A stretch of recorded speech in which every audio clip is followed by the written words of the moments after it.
We Hello, should everyone. It's just blushing characters. guys. Shit, wrong link. It's all good. Hello, everyone. Welcome to the Teyvat Summit. My name is Final Flame, and I am here to give the floor to the one and only Flowcat, our host for the first ever Teyvat Summit, and hopefully there will be many more. But without any further ado, Flo, take the floor. Hi, hello there, everybody, and thank you for joining us on this wonderful evening. Let's see here.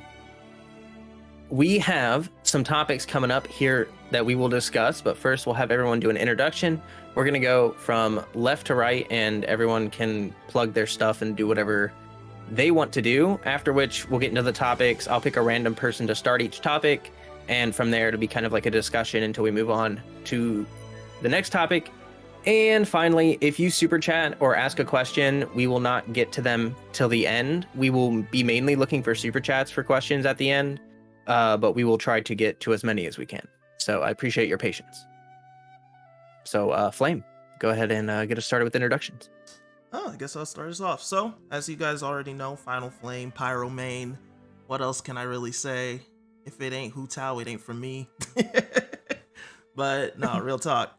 I hope you guys are all burning bright and can't wait to talk with you guys, in this first ever Teyvat Summit. It's my turn. Yeah, it's your turn, Gmo. Heyo friends. My name is Gmo, not Gimo. I have been a content creator for Genshin for like a year now, and I love the game. Yeah, it's the best game ever. It's one of the games of all time, and my favorite characters is Hu Tao and Nahida, and that's all. All right, I am Valk. That's it. All right. Well said. All you need to know. Mm-hmm. Okay. Well, I'm Flowcat. I'm the Flowcat. I am here, and I've been playing Genshin for about a year. I love the game. Oh wait. Oh, I'm so dumb. I've been making content for about a year. I've been playing for 2 years, and yeah, I'm here. So that's cool. My favorite characters are Kazuha, Shenhe, and like Albedo and Tignari. So FBG. Is it my turn? Okay. I have no clue. We're so professional. Hey, what's going on, everybody? My name is Cody, also known as Further, FBG, Further Beyond Gaming. I go by many names. Played Genshin Impact. Exactly. Used to play Genshin Impact. I actually haven't played in quite some time, if I'm being honest. Surprised to get the invite, so I'm honored. I really am to be here, and glad to be able to participate, and I'll do my best. Thank you for having me. Hello. If you guys can hear me, the name is Walrus. I don't know, you guys might hear me from all sorts of different places. Chi Battery might be one of them. You might have just stumbled across my video. Yeah, every now and then. But I'm mostly a discussion content creator. I just talk about stuff in Genshin, and yeah, I'm super happy to be here and can't wait to hear what everybody else has to say about this game. Favorite character? Probably Hu Tao. I'm starting to see a pattern here with the people on the panel. Like, maybe there's a bit of a bias. Hu Tao, definitely a great character, followed by, I don't know, Keqing was one of my OG ones, and I still have a soft spot for her to this day. I play her a lot recently with the Dendro, air quote, buffs for Electro. So yeah, that's me. What are you did best, girl? Until All D right. comes out. Hello, I'm Soul. I'm totally not messing around with my audio, making sure it's right. I hate this game. I still play it for some reason. Favorite character, Sucrose, because I'm not a sheep, unlike all these other people that all pick Hu Tao.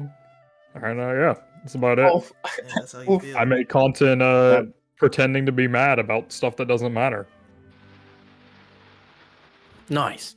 We're getting a little bit of static from, I think, Valk. So if Yeah. there's anything you can do about that, that would be lovely.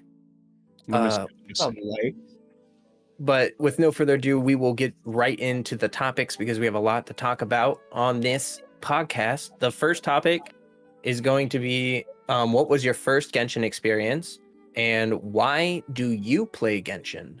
So we'll start this one off with Further Beyond, if you want to get going on it. Oh, geez, right off the bat. Okay. When we and just to clarify, when we say Genshin experience, what does that really entail? However you interpret that. How do you play the game? Yeah. Well, yeah, like I said earlier, I no longer play the game. Yeah, I no longer play the game. I used to play You the started. game.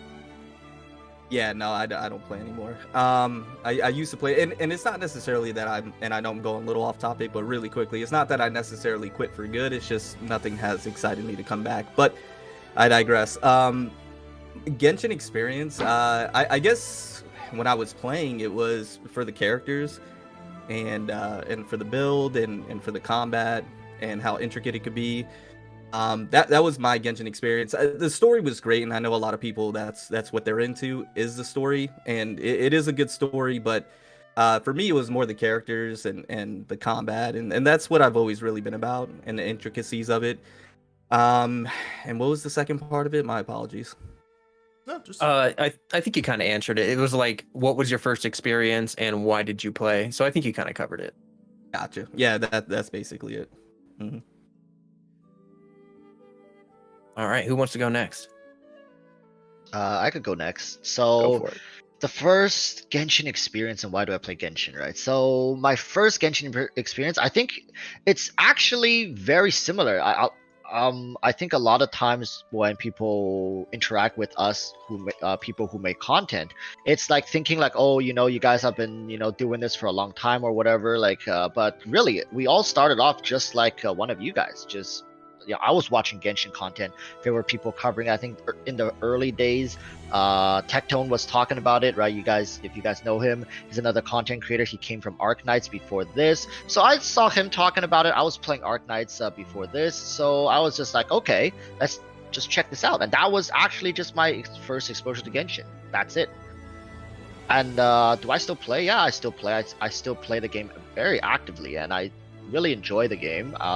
I think there's a lot of exciting ways to enjoy it, not necessarily, but if you're like a meta-specific hardcore player, I can understand maybe the game just never really reached that level for a lot of people. But yeah, I still play a lot. And why do I play? I think really is just to stay with the community that we have going on over here, make sure that there's always some conversation going, and keep the game alive in ways that are not just like, I cleared the spiral bis 36 stars with my fat wallet. So I think that's it. My first Genshin experience, I'm trying to pinpoint it. I think it was me re-rolling. Like, if you want to go the furthest back, I'm sure a lot of people did that. Like, it's just re-rolling accounts. I think I was 9 or 10 accounts in and I got Kaching, and I was like, okay, you know what? I'll just go with this account. I did end up regretting it afterwards, forking over. I believe it was like 1500 trying to get Diluc and didn't get him, but eventually he came when I tried for Hu Tao C1, and I've never really played with him. So that's my first Genshin experience. Not a good one, but hey, that's the earliest one. I respect it. I guess I'll go next. So Fat wall. Indeed. So first Genshin experience for me has to be Damone Kim. That man was covering it like crazy. Yes. Damone was Wow, covering memories. that game when nobody else was, and I was just sitting there like, I was in doubt. But as it got closer and closer, I started looking at it. I was like, man, this looks like it could be really good co-op, really good character designs, amazing combat system. It was, it was history after that. As for, why do I keep playing? I probably would have to say I just enjoy the uniqueness of the combat system. Even though I know it's been shifting focus from combat over time, I still gotta say the combat system for Genshin is still one of the best, hands down, I've seen in a while. And that's about it for me. All right. I guess I'll go after that. My first Genshin experience that I remember was I got asked by one of my buddies. I was a frequent Twitter user at the time. Yes, I know. I hate myself too. And one of my buddies, who I was I still talk to him now. They were like, "Hey, there's this ass game coming out called Genshin Impact. You want to play it with me?" And like leading up to it, I was like, "Nah." And eventually, you know, I started playing it. I saw the ads for it, and the day it came out, I skipped class for like 3 days to play it. Oh, So my first memory of negative Genshin impact. Impact, my first memory of Genshin Impact is skipping 3 days worth of class. It was online class, so don't worry, I didn't abandon the building or anything like that. I skipped 3 days worth of class to play Genshin Impact with a buddy who I met on Twitter, which, yeah, I know, sounds like such a loser thing to do. And I remember I got Chi-Chi really, really early. I got her in like 20 pulls on the original banner, like the beginner banner. And I remember running around the open world because she got Chi-Chi too, so we both played as Chi-Chi. We were immortal gods running around the overworld in areas we had no business being in because we were so weak. Aw. Well, that's probably my first memory. As for why I play it, I don't. I don't know. Honestly, I can't tell you myself why I play it anymore. I think I just still play it because, I don't know, I'm too far invested in this point. Got 2 years worth of shit. My account is easily, like, I haven't spent thousands and thousands of dollars, but if I sold my account, I could probably make a couple thousand just how much shit I have on it at this point, so, I don't know. Sunk cost fallacy. Sunk cost fallacy, that's what ties me to this game. But yeah. Okay, for me, I started Genshin. I saw like some people talk about it in Facebook because I use Facebook and not Twitter, and you know, I saw the promotional poster with like Amber, Jean, and Lisa. If you guys remember that, the OG poster, and was like, bro, they cute. I should try this game. I didn't even know it was open world. I didn't know what the you know. I haven't seen any traders. Didn't see any talk about it. Just tried it. And from that, I just fell in love. I guess I just fell in love with the game. It's the world building, characters. Of course, it's the characters. The biggest. I'm so like emotionally attached. That's why. Also, I'm very like casual. It's alright for me to like play 10 minutes a day. Play some music, just chill, just de-stress. It's my de-stress game. Yeah. Just something you can turn your mind off and like look at cute characters, and that's why I play my game. And I think most of my audience plays the game that way because we don't talk about gameplay stuff. We talk about like characters and stuff. We just talk about the facts and story, and that's all. All right, guess it's my turn then. What got me into Genshin basically? Actually, Path of Exile did. Funnily enough, because anybody that has ever played that game knows that Path of Exile Heist on console came out right before Genshin did. And if you know anything about it, you know it was absolute dog water. It just crashed every 15 minutes. So I was looking for something else to play. Just so happens that Genshin was coming out like 2 days later at that point. So I tried it, and then what got me really hooked into it whenever I was really addicted to Genshin was actually the scenery and the vistas, because I still remember like vividly. It's the archway whenever you're heading over to Leeway Port, like whenever you're doing the quest from Catherine to Catherine, and the sun was rising right as I went through that archway, stepped over the cliff and saw Port Leeway for the first time, and I fell in love with that. That was one of the most beautiful things I've seen in a game. Moment. Yeah, that was amazing, and that got me hooked for a long, long while. But what keeps me playing it? That's a good question there. Do you still play it? I thought you quit. I don't. That's why I said it's a good question. Nah, damn. Right.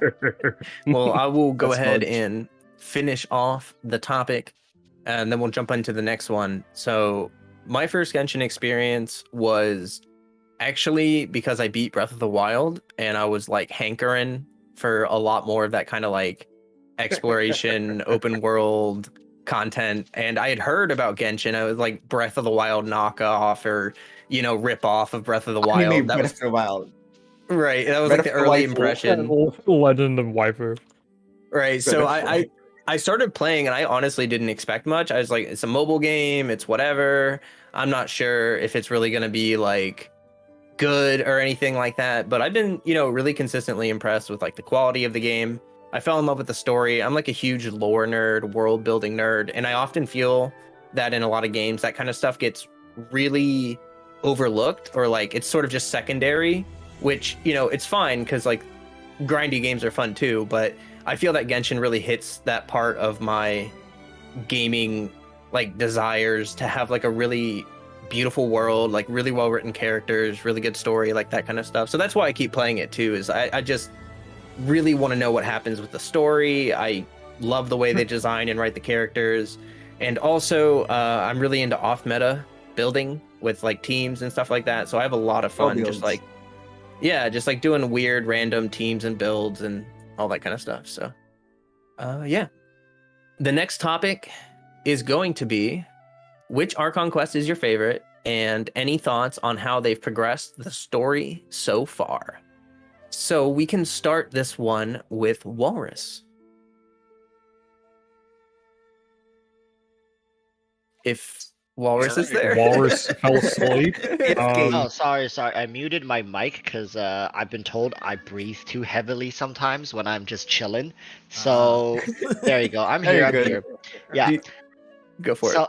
So yeah, I even said like Sumeru's Archon quest is gonna hit us like just different, right? And I don't know for you guys, but I felt like I got slapped upside down side all around the wayside. True. Like, dude, like if any of you guys say that anything but the Sumeru Archon quest, hey, we're gonna have a problem here. But no, but like, yeah, I don't want to go into too many details because I don't know how many people here are, Caught up. but I just want to talk about like some of the reasons, right? Because the story is, in my opinion, it's getting more like it's getting darker. But like people would say, if you actually dig into the Genshin lore, you would have known it's been dark all the time, all along. But like the Archon quest really like it's been a setup, right? Everything has led up, I feel like, to this moment. The main villains are starting to take center stage, at least the main villains that we are aware of, or like the big opposition, right? The opposing force to us seems like the curtains are being lifted up, and I really, really enjoy that. I feel like prior to this, it just didn't feel like the god, right, that stood in our way, the unnamed god, or what her name was, the heavenly principles and stuff like that. Like, yeah, but that felt so far-fetched and so far off, and is shrouded in mystery, and it just didn't feel like we were interacting with that force at all. But now there's like an opposition here present in our faces, and we have to do something about it. I think that's really what ramps up the story. I hope I'm not giving away too much, right? I'm saying like the Fatui and stuff now are playing a much bigger role. Feels like, hey, we're finally getting somewhere. This felt like when the Akatsuki showed up. This felt like when Orochimaru first, Oh, spoilers! Yo. Oh my... Bro, it's been a week. They had a week. Spoil them. It felt like when Orochimaru first, made his move in Naruto. Like, I'm using other shows to reference, like, because that's how it feels like. And now you feel like there are bigger stakes and things are just more important. So I have to say Sumeru Archon Quest is just taking the cake here. I knew it was going to ramp up. So yeah, I hope I didn't take up too much time. I'm just so excited when it comes to what's happening and what's to come in the future. Okay. That's awesome. Well, unlike Walrus, I don't care about spoiling it. It's not just a slam dunk.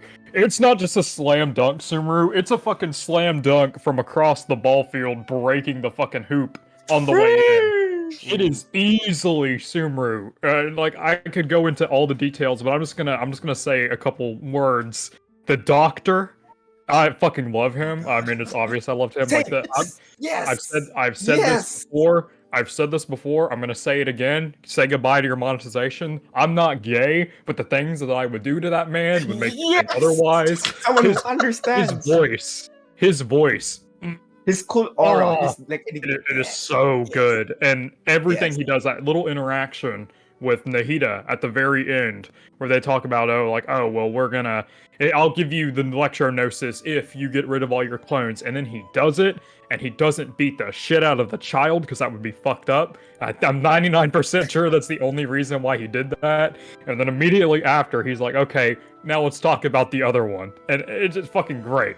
It was awesome. And then Scaramouche, I fucking hate Scaramouche. Not a big fan of him. Watching him faceplant onto the fucking pavement after getting defeated by a fucking child and her babysitter. Incredible. Loved With the that. blade. I loved it with the dull blade. Loved that. It was so good. Oh, dude, Sumeru's Archon Quest. And don't get me wrong, like, I skipped like 90% of the dialogue, but Genshin is one of those games where you could skip everything and you know what happened because they take 50 fucking sentences to say what you can say in Understandable. one. But even still, I know exactly what happened, and like the Sumeru Festival and the fucking time loop, and oh, it was so good. Oh, it was so good. Easily, Sumeru. It's great.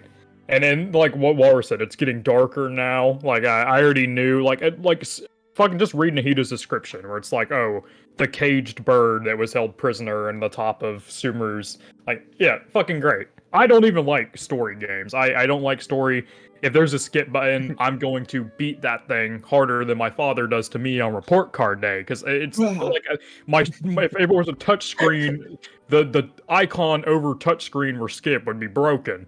But even still, Sumeru's Archon Quest made me actually sit down and watch it because it was just good. In my opinion, if I had any one complaint, it was too fucking long. It was like, I think if you sat down and you listened to every voice line go through, I think it's like a little over 11 hours of just dialogue, which is a little way too long for me, especially because I know a lot of people that tried to play it or they wanted to play the game, but they couldn't because they needed to do specific story quests to unlock areas to explore. Other than that, easily slam dunk Sumeru. It was so good. Sumeru movie. The long marathon, yeah. When I played the Sumeru Archon Quest, I was like having high expectations with it. Then we got to the loop part, the first loop, and I was like, bro, this is different. This is something else. It's not like the Inazuma Quest. It's everything's linear. I'm hearing myself. Sorry, I'm getting thrown off. What else? Yeah. The loop like broke my mind. It was like it keeps repeating, and I was theorizing with my chat.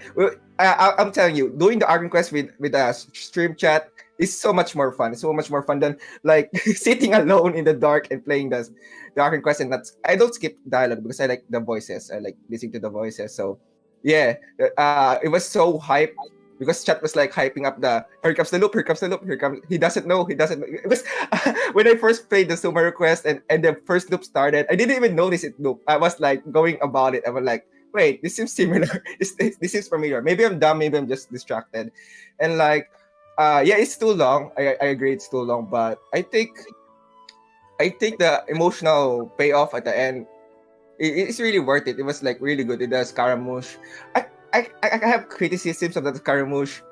He felt too fast. You know, he didn't even like retain his godhood for like an hour. There's no consequences or something. He was so hyped about the big scary bad god. They made the god.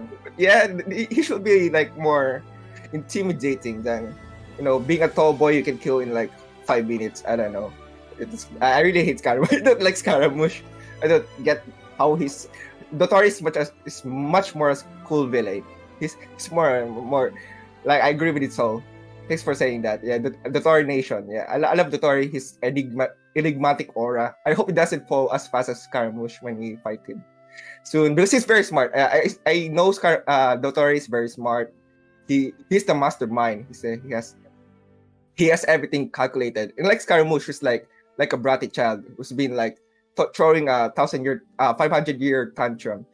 And yeah, I could describe the last part, the final part of the Archon Quest, like they're playing 4D chess. They're like I know your plan, but I know that your plan, that you know that my plan, like that. Yeah, it was like, yeah, it was fun. That's it. All right, so obviously Sumeru Archon Quest, no question asked. You guys covered a majority of it, but the main part for me had to be the fact that the supporting cast actually felt like they were playing a role. Like there was even a point where the Traveler wasn't the main part of the story. We were just chilling in a dungeon cell somewhere while the cast is actually, you know, making stuff happen. And that's something I really loved a lot for the Sumeru Archon Quest, because it wasn't the Traveler just doing everything. We actually had help, and they actually helped drive the story forward. It wasn't depending on us, do part A, then part B, then part C. No, it was like, okay, we did part A, now the cast is gonna take care of part C, B, D, and then we come back, take care of the big bad. I loved it. So that was definitely a Sumeru Archon quest for me. That's all I have to say on that. Hey, can I just interfere? Does anyone agree that Dunya-san should have stayed dead? Like, when she died. No. I cried for her. Like, I actually cried for her, and I was like, cry. oh, she's still like, bruh. Yeah, I'm so embarrassed. It's like Tony Stark. If he dies in Endgame, then they revive him. It doesn't hit us hard, I mean, It's just don't get me wrong. I mean, yeah, it would have been harder hitting if they stayed dead, but I'm gonna be straight with you, Chief. I kind of went in knowing that if she did die, they were gonna revive her. Yeah. Oh my God, I forgot. They fucking cure cancer at the end of the Archon quest. Yeah, they cure like I don't know what the fucking disease is called. I don't remember the name. Eleazar. It's literally just cancer. Like, it's a black hard substance that slowly spreads over your body. They just cure it at the end. And they don't even directly say it. I think it's just heavily implied. And then coli just is fine after that, but yeah, that was pretty cool. For me, basically, I think my favorite part of the Archon quest, I think you guys kind of said everything. When Tignari and Dia stood together and fought off the Fatui to protect Hypatia. Oh, it's so good. That was such a good moment. And I gotta agree with Gmo and Flame. I really like that Traveler didn't do everything. It felt like Traveler, more than any other Archon quest, really needed the help of other people. I think my biggest issue with Inazuma's quest was that it kind of felt like there's this big resistance and there's this big war, but then Traveler sort of walks in and just kind of is like, yo, I'm a solve this issue. Don't worry about it. And even though we got help, it was really Traveler doing everything. And in Sumeru, it's like, if Traveler didn't have the help of all these people and all these other things going on, we would have failed substantially. So I think it's really cool to see the limits of Traveler's power. We kind of really know that we can't take on the Harbingers by ourselves. They're as strong as Scara, if not stronger. So yeah, that's all I gotta say about it. Wait, isn't Scaramouche one of the stronger ones? He ascended to godhood, and then we learned near the end of the Archon quest that the top ranking Fatui Harbingers are all as powerful as gods. So they're at least as powerful as Scara, and I'm assuming that because they have had that kind of power for a long time, they're probably better with it. You know what I mean? I remember reading somewhere that Tartaglia and Tartaglia and Signora, and I think the Doctor and two others are the strongest. No, Tartaglia is actually the weakest. No. Tartaglia is the weakest? Yes. Yeah. Oh my God, Yeah. I remember. Oh, then again, that was 11. years ago. It's That was it's rocked by that numbers. was years ago though when I Yeah, read that. we got It a was lot more right now. when Tartaglia's boss came in. But that would make sense because we fucking beat his ass. There was a quote from Tartaglia saying he's always up for a fight, but he's very scared to fight the girl that was singing over the coffin. Columbina. Yeah. Columbina. Who's your favorite Yeah. Fatui, everyone? Mine is Columbina. Yeah, I love that girl. She's great. The fan art is incredible too. I like the banker. Hey, what fan art though? Oh, Regrader. Don't worry about goes it. hard. Hey yo. But I love yeah. her. She's great. Her and the bitch. I don't know what her name is. The bitch that rides in the hand of a golem. Oh, Sandrone. Yeah. They're fucking cool. Santone. Yeah. Fucking they really had to just go out there and make all those banger designs that we won't get to use for ages. No, right? I mean, the doctor, yeah. dude, So I want the painful. doctor so bad. I will fucking crank out $100 bills to get him on my team. All right. Arlequin. We are gonna have to move on to the next topic. Dang. If anyone has anything else they want to add, further or Valk, I know you guys haven't said anything. I don't know if you guys have played the Sumeru quest or not, or if you have anything to add.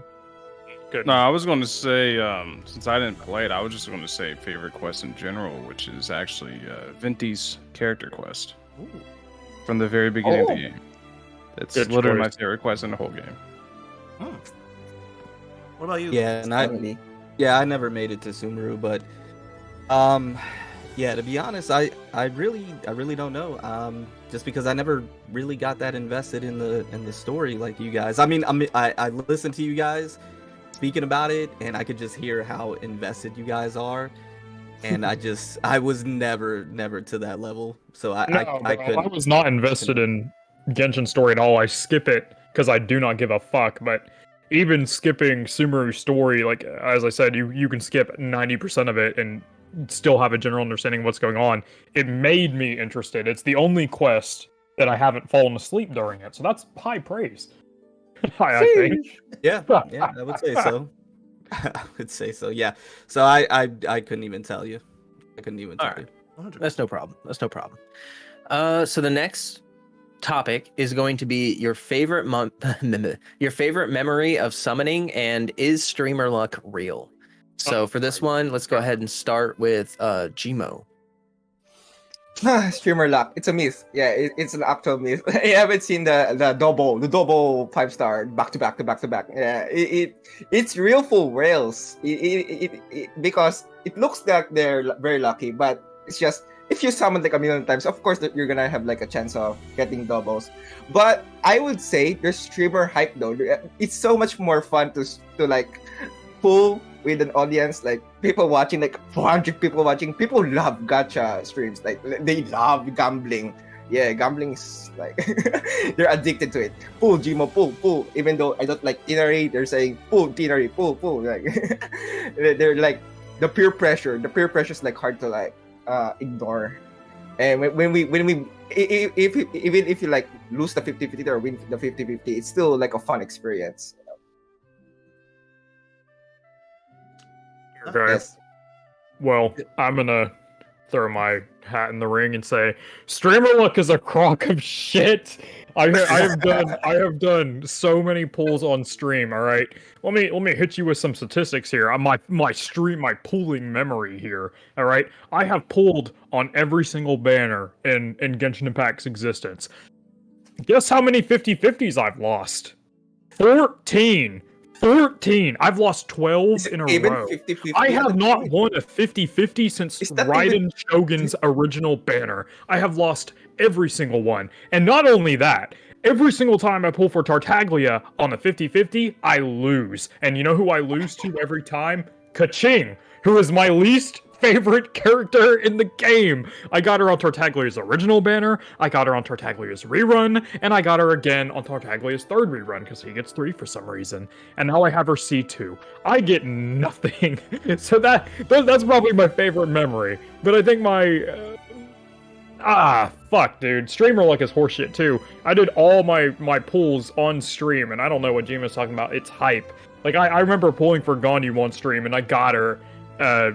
I failed 50-50 because of course I can never win 50-50. And then I got her and I was just like, oh, cool. And then just kept going on with my day because like the hype is fucking dead when I lose 50-50 and then I know it's gonna happen. Because I haven't, not only have I not won a 50-50 in ages, but I haven't gotten it off soft pity in even longer. The last time I got a character off soft pity was Hu Tao's original banner. I got Hu Tao in 10 pulls. Every other instance since then, soft pity. So it's like, nah. Pulling in Genshin sucks. Pulling is just, because I always gotta guarantee it if I'm gonna get it. So, fuck gotcha. I fucking hate it. My luck is non-existent. That's my 2 cents. I can taste the salt. The tasty salt. Dang. The salt is real. I guess I would say I used to believe streamer luck was real until I hit Sumeru. Sumeru has been garbage for me. I have had like almost 0 good luck. I only had like a decent amount of good luck when I pulled for Nahida's weapon.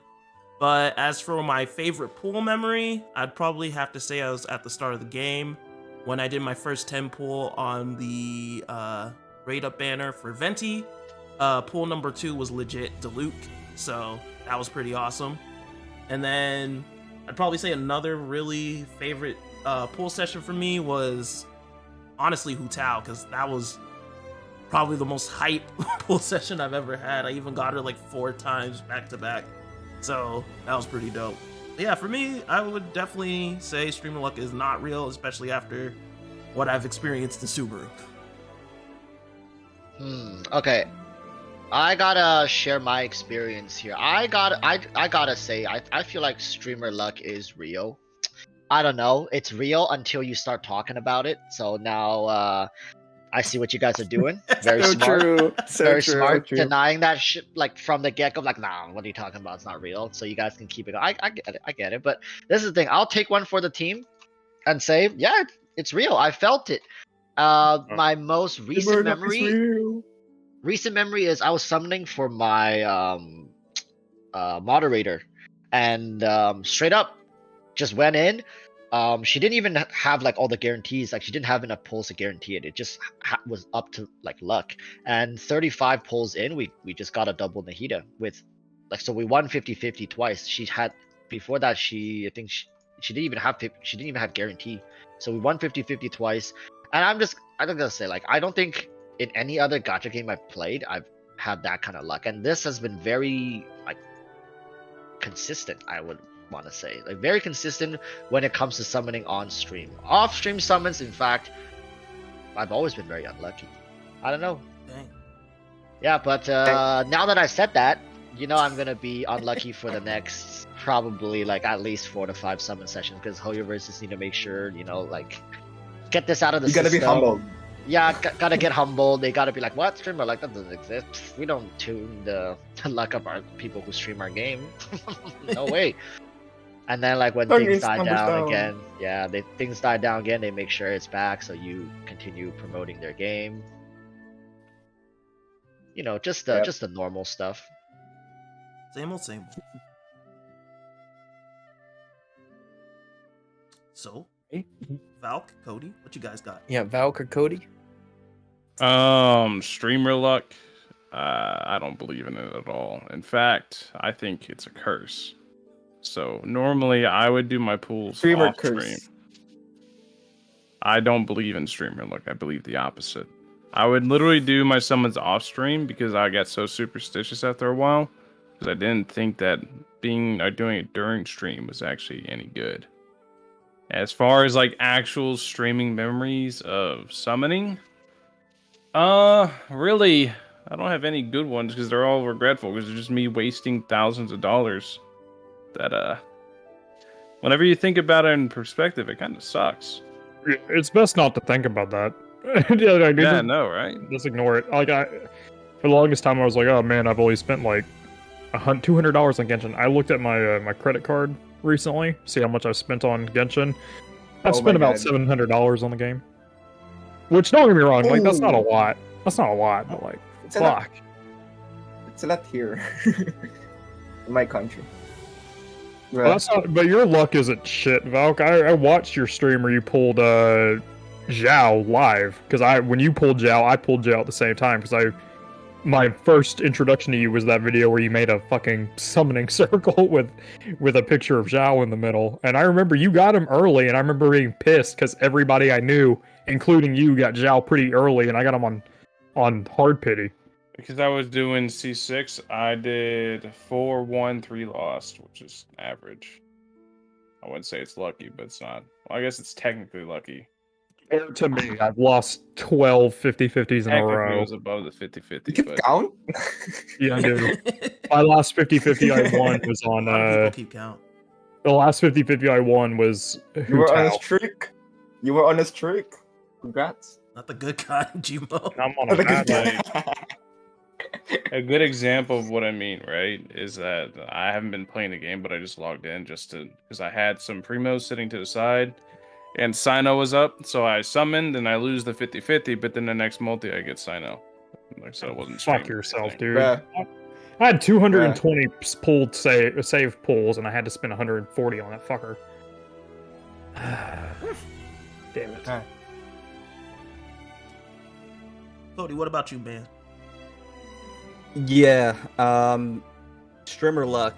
I think it's real until somebody in the chat tries to predict when you're gonna get the character, and then all of a sudden it goes out the window. So that's when streamer luck turns off. At that point, they say you're gonna get it in the next 10 pulls, and it's 75 pulls later, and you want to ban that guy. Off by a 0.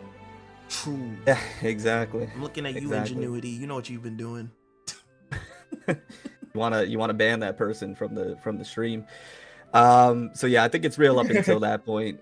And then in terms of like my highlights, I would have to say my first one would have been Klee, when her first uprate.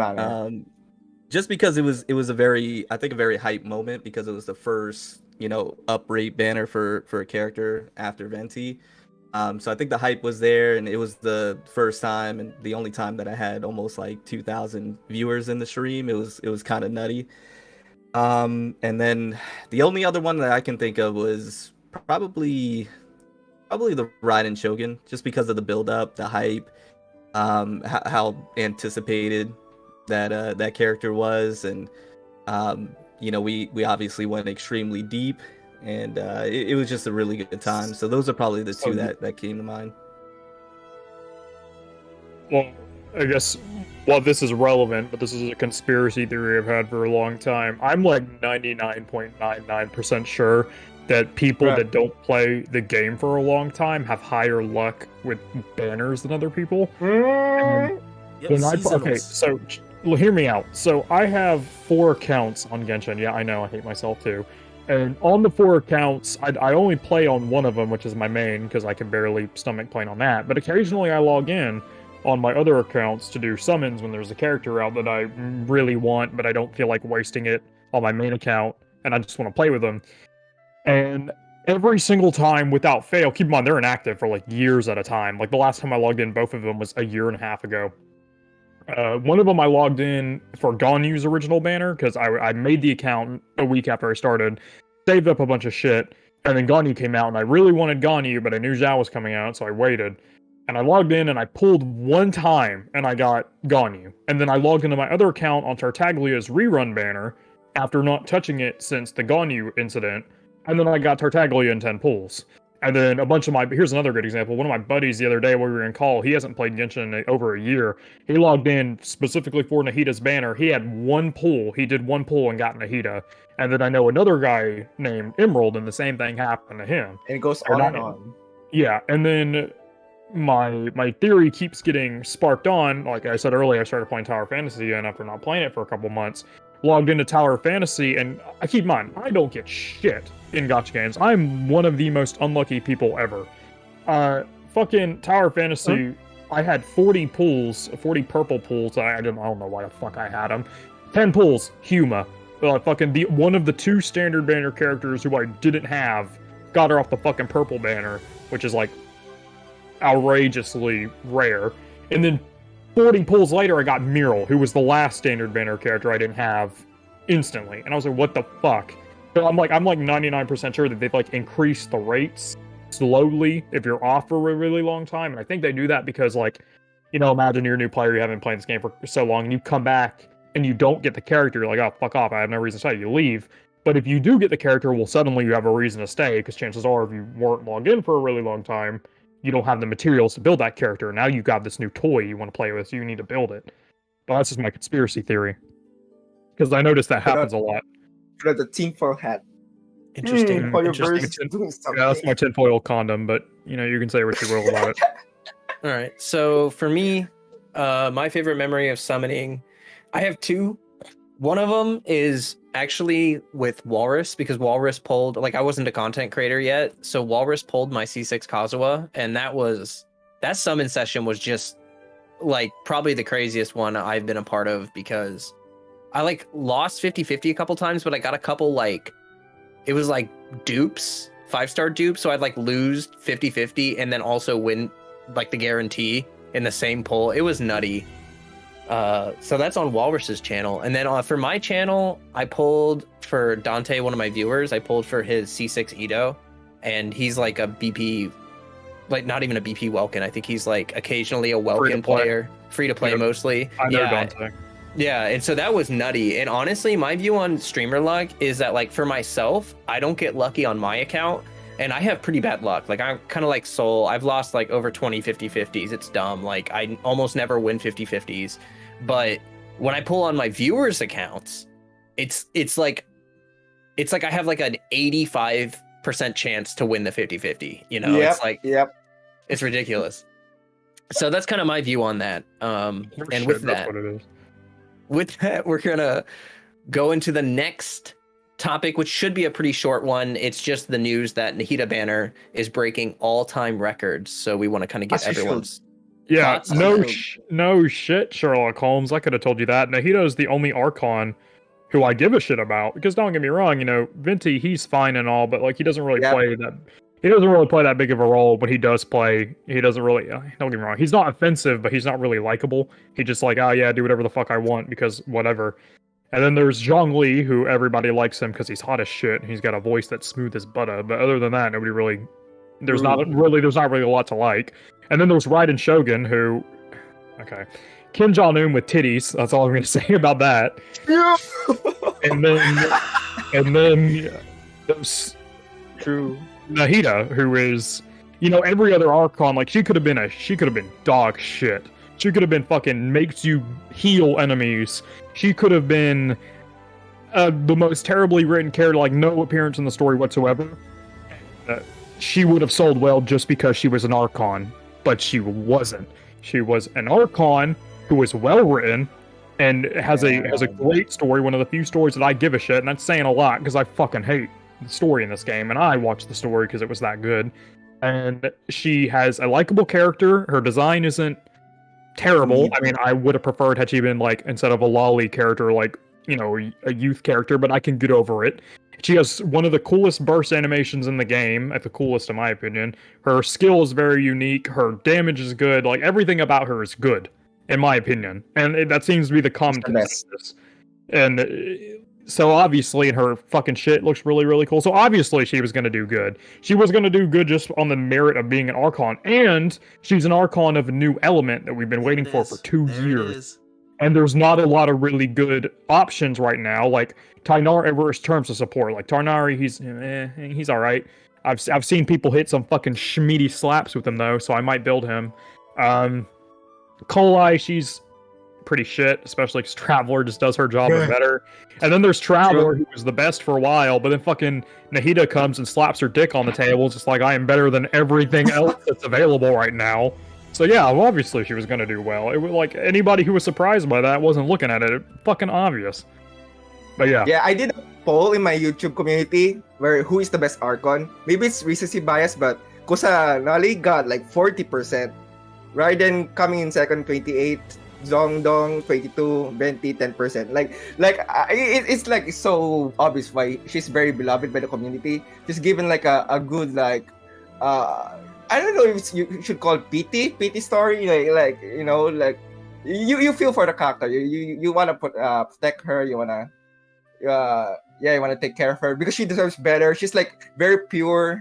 Maybe because she's like the youngest Archon, but like she's been dealt such a bad hand like in her story. Yeah, and they know how to like the Hoyoverse knows how to capitalize on it. Like they made the trailers about her and the teasers about her like dark side, that her dark origins, and it is no wonder like she made millions and billions like schmeckles. Like it's crazy. In my opinion, she's the only Archon who they had an idea for her story and they didn't buckle on it last minute. Like every other Archon, especially Shogun, like there was obviously some kind of turn back for Shogun where they were very clearly trying to paint her as a villain and then last minute decided they weren't going to do that. And Venti, it's kind of confusing. Yeah, Venti 2, they were like, oh yeah, well, you know, he's free, and he does what he wants, but also he goes to, so I think it kind of helps that Kusanali was the first one that, like, they very clearly had an idea going into it and very clearly executed it without buckling back like they did for every other Archon, which just made her that much more likable. Yeah. I have honestly nothing to add. Soul literally hit all the points for why she did well. So, kudos. Yeah, so her character development is literally her being like realizing that she's angry. Like that's her character development. She realized that she's angry to her people and now she's feeling emotions and she wanna be like more strict as an Archon. Not as strict as Raiden, but you know, more ruling. Yeah. Fuck. Sorry. Walrus, what were you gonna say?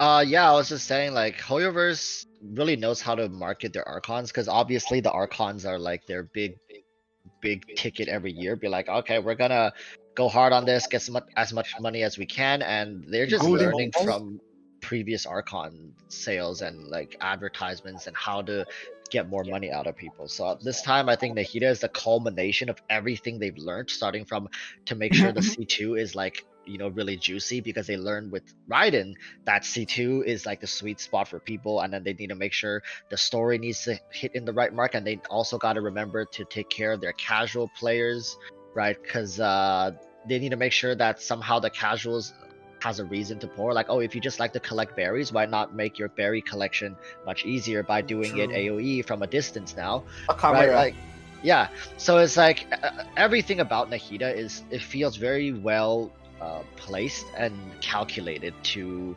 maximize her sales. Like, it doesn't matter if you don't want C2, we'll give you a reason to pull at C0. She's one of the, like, she synergizes with old comps as well, not just new ones. Like, the EM buffing is such a universal thing to have on any team. It's just like, it's very hard to point to Nahida and say like, oh, she's absolutely like garbage.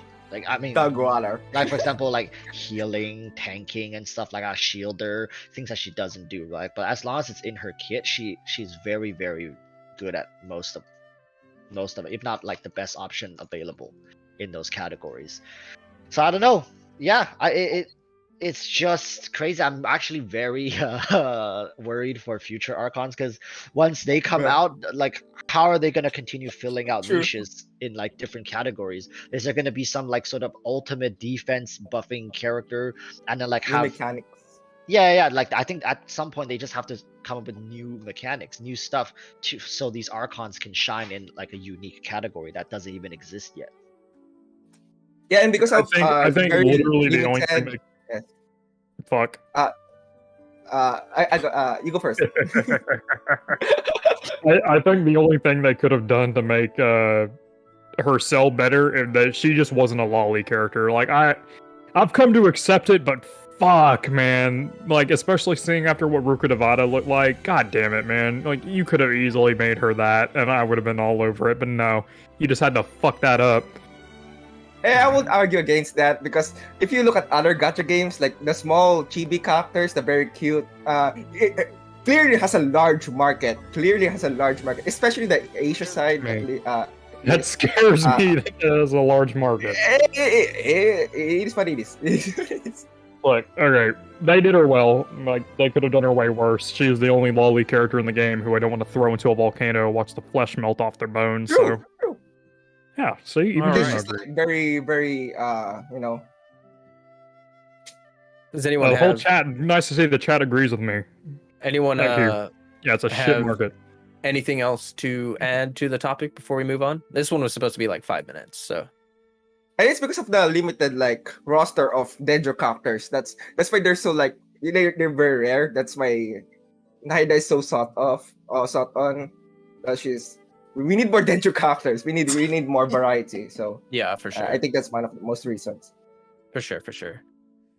All right. The next topic is sort of similar, so I'm gonna like just cut half of it because we sort of already heard Nahida thoughts from everybody. The next topic is basically Dendro. Like, how do you feel about the implementation of Dendro in the game? I know, like we just said, we don't have a ton of Dendro characters yet, but I feel like we have enough to get an idea, a sense of like what it's going to do to the meta, what it's going to do to the game in general. And so yeah, that's what we're gonna do. Let's start with Final Flame this time. Okay. Dendro basically took elemental mastery to the next level.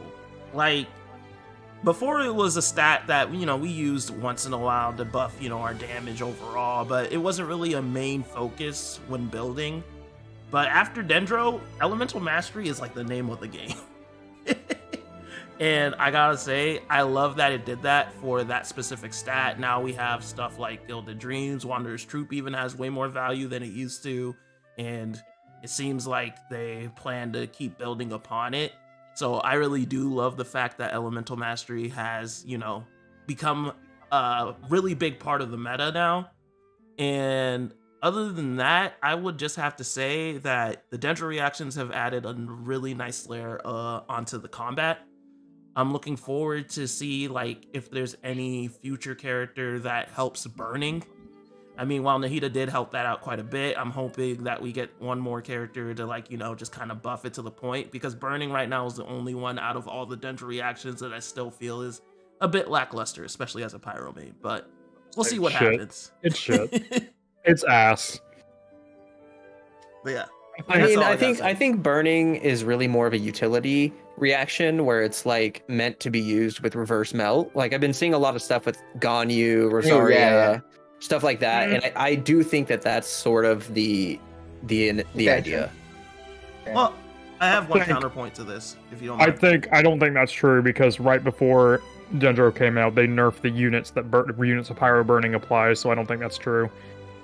Yeah. They literally, like, I made a video, people were like, I was saying I don't think Dendro is going to be overall amazing, which I was kind of wrong. Like, no, it's not. In my opinion, it's not as good as double damage, but it's under it. But I remember saying like, oh yeah, like people were saying, oh, burning's gonna be good for reverse smell, and I said, watch them fucking nerf the units of pyro apply, so that doesn't work. Literally 2 days after I made that video, it happened. So I don't think that's what it was supposed to be used for. I think burning is just supposed to be like a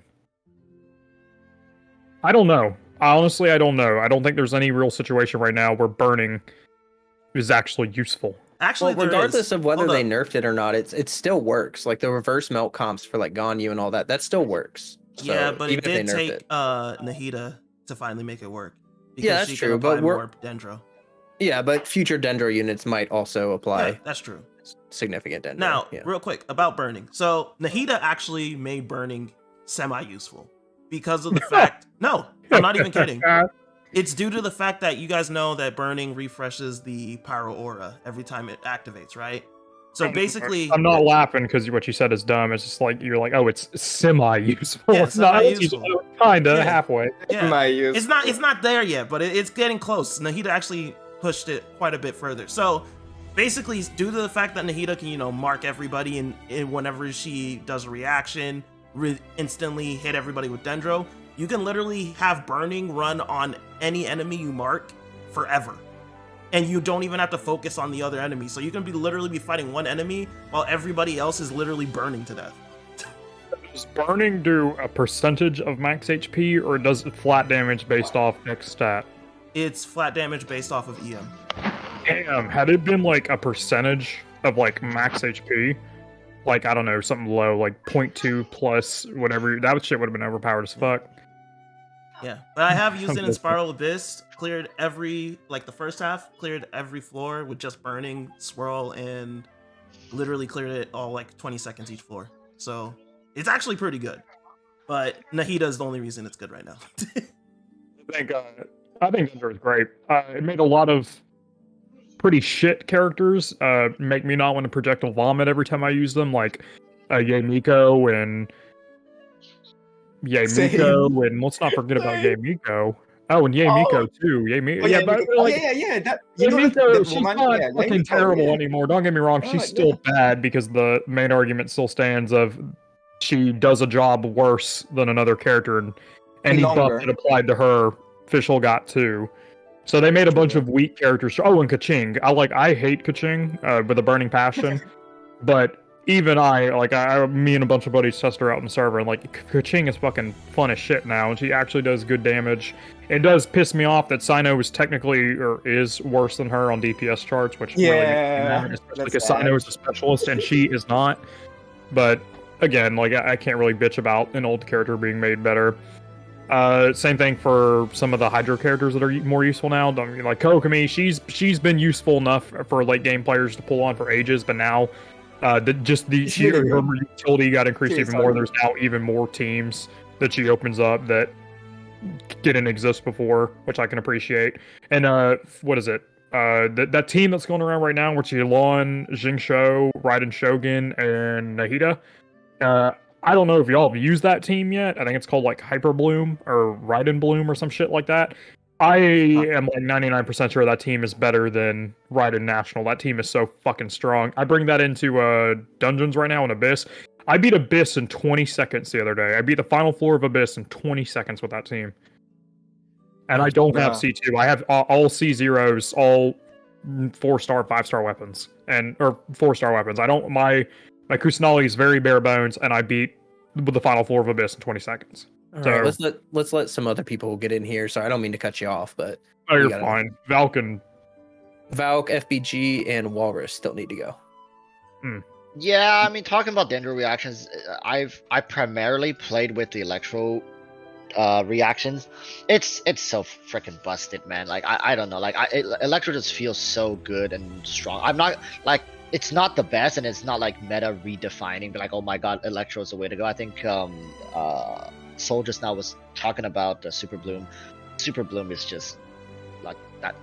Like, what the hell was Hoyoverse? I know right now the Abyss has a huge buff for it, but it's still like, it's just insane. Like what Dendro has done from some of these older. I mean, Hydro was already arguably one of the best elements in the game. Now with Dendro being around, I think it's just definitive. Hydro is currently the best element. It's the most flexible. It's the most utilized. I mean, freeze, vaporize. We have Super Bloom, Electro Charge. Like Electro Charge prior to Quicken and Aggravate was like the only way like consistently to play with Electro, right? So it's just, it just makes me think like, what, like, is this the end goal, right? Or is there gonna be more with Super Bloom? We've seen that they starting to introduce very unique upgraded reactions. Like, could we please have a Super Crystallize at some point? Like, Super Crystallize. I don't know. I know I'm like super copium, even like suggesting and saying this, but like I hope that instead of talking about what it does right now, I want to talk about what like it's not doing. Is empowering like Geo, empowering Cryo, and I don't think Anemo needs any empowering, but just like, is there any room in the future for maybe not Dendro, but like another element to somehow do something for these other elements that currently does feel, I mean, not Cryo or Anemo, but like for Geo does feel a little left out. So yeah, I think it's great. It's amazing what Dendro has done for Electro especially. True. Electro mains be punching the air. Yeah. You, Valk, what is your opinion on Dendro? Well, seeing as how I really like Electro, and Dendro did really good for Electro, me Ghosto. Yeah. I don't think I need to add anything. I think you guys covered everything. Nice. So. And Cody, Nice. what do you have anything to add to the conversation? You know, I apologize. I really don't, just because I haven't played Dendro. I mean, I've kept up with everything in terms of seeing everybody's content and what Dendro is capable of with the other elements. And I always had a inclination that it was going to be strong with other elements, and obviously change the landscape of elemental reactions and Genshin Impact as a whole. But I unfortunately can't speak from personal experience. But That's okay. I think it's great That's okay. overall. All right. I think the only thing I want to add to the conversation is just that, like, I'm very happy that Dendro reactions are like stupid easy to use. Like, one of my biggest complaints with Vape and Melt and all those comps is that it's just it's so specific and it's so easy to go wrong, and the rotations are like really fixed. I'm just really happy that Dendro is kind of like Unga Boonga. Like, you got your Hyper Bloom team, like you're literally just dumping elements on the enemies. Yeah, it's fun. I'm enjoying that aspect of it because it reminds me of like how it feels to play like Mono Geo, where you don't really need to think as much about stuff. And I think that's really nice for a lot of like the more casual players, because Vape and Melt and those kinds of reactions can be really like, I don't know, intimidating, I guess, for people. Yeah, so that's the end of that topic. And now we're going to move into a pretty unique one, and that's going to be, what is your favorite team on your account? So let's start with Valk this time. Do you have a favorite team? Anything with Raiden Shogun. Oh God. Based. That's a good answer. I saw that coming from a mile away. Why Raiden? Why is she the necessary unit? See She profile picture. speeds everything up. She has insane energy recharge, makes it so your energy is always up and your ults are always up. Increases your rotation speed because you don't need to spend so much time on every character. You just go through, burn everyone's cooldowns, and keep rotating. And whenever you need to buy time for cooldowns, you go to her ult, buys you 7 seconds. Normally enough time for anybody to actually get their stuff up. Nice. Do you have like a favorite team with her though? I guess her, Eula, Kazuha, and Zhongli. Because then just set up for giant Eula pop. Because I have C6 Eula, so. Always funny hitting over a mill. Oh, that sounds good. Yeah, I could definitely see that would be good. All right. Do we have someone that wants to go next? Yeah, I like for talking. me, Go, Gmo. it's always okay. For me, my most like over-invested character is Hu Tao. So I like using Hu Tao. I just when I want to like just feast the abyss, or like just kill everything. I use Hu Tao with Zhongli. Then very very safe team. Don't roast me, okay? I'm not really good at like team building and synergy. I give Hu Tao supports like Ganyu and Yalan. I guess they're like good for her. I'm assuming, and yeah, but the most fun characters to play is like Kazuha for sure. Yeah, people saying in chat Kazuha for sure. Like he just makes everything so much. It's like another game at that point. When I got Kazuha, life changing. I would agree with that. Kazuha is definitely life changing. All right, Soul, you want to go next? Yeah, fuck it. I don't have a favorite team, but I've got like a few teams I default to whenever I do like Abyss or some shit. Because usually in Overworld I just run whatever team I'm trying to get friendship on at the time because it's piss easy. My default teams are Mono Geo for a lot of reasons, but the main reason is it's just universal. Like if you're not going up against a Geo Slime, then you can pretty much fuck up anything in the game with that team. Double Hydro with Zhangling and Hu Tao, it just fucking absolutely destroys anything. I have runs of normal domains that I've beaten in 3 seconds, like the Cryo domain. I beat that domain in 3 seconds before, so it's pretty good. And then my final team is, right now, Raiden Shogun, Nahida, Hyper Bloom. Pretty good. There's no real reason why I use them, they're just fucking strong as shit. But my default team, Mono Geo, because it's so universal. All right. So for me, I don't know. It keeps changing. I don't. I like teams that can circulate very well. Like, is circulate the right word? Smooth. Yeah. Smooth transition.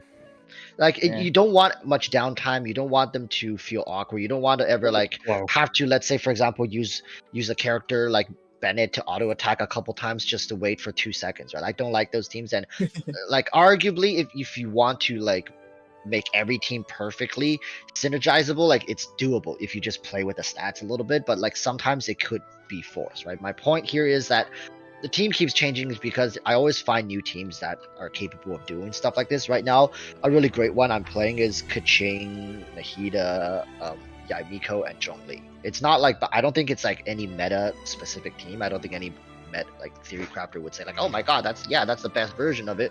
But it's just a fun team that I circle. In fact, this team has the opposite problem. It's that I don't have enough time to get to everybody, right? Like if I, for example, if I linger on Yaimiko for a little too long, like use her E, use her burst, then use her E again, which is one of her main problems. She takes so much time to just do shit. Then I don't have it, like my Keqing is just sitting in the background with all her stuff ready to go and not doing anything. So I have the opposite problem. But like right now I've been really enjoying Quicken teams. I think they're really fun to play. I haven't gotten around to building my Super Bloom team with Nilu. I've only gotten to play it on other people's account. It's really strong, especially with Nahida, but you know, like I just can't see myself getting off of this Electro team. Yeah, it's so damn good. I love it. Word. Nice. Cody, did you have a favorite team when you were playing the game? Yeah, I think one of my favorite teams right before I stopped playing was Kazuha, Yelan, Xingqiu, and Raiden.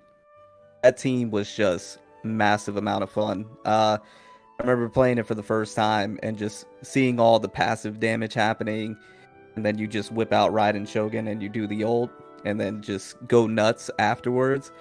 That team was just incredibly fun to play, and at least at the time, incredibly strong. I don't know if it still is. I'd imagine so. So that team was always a default favorite of mine to go back to, and that's when Yelan first dropped, and Yelan was like, I would have to say arguably one of the most fun characters for me, just because of her playstyle with the skill, and then with her ult, and then you pair it with Xingqiu, and it was just a good time overall. So I would have to say that team is one that I remember just being incredibly fun to play, and I used to go back to it all the time.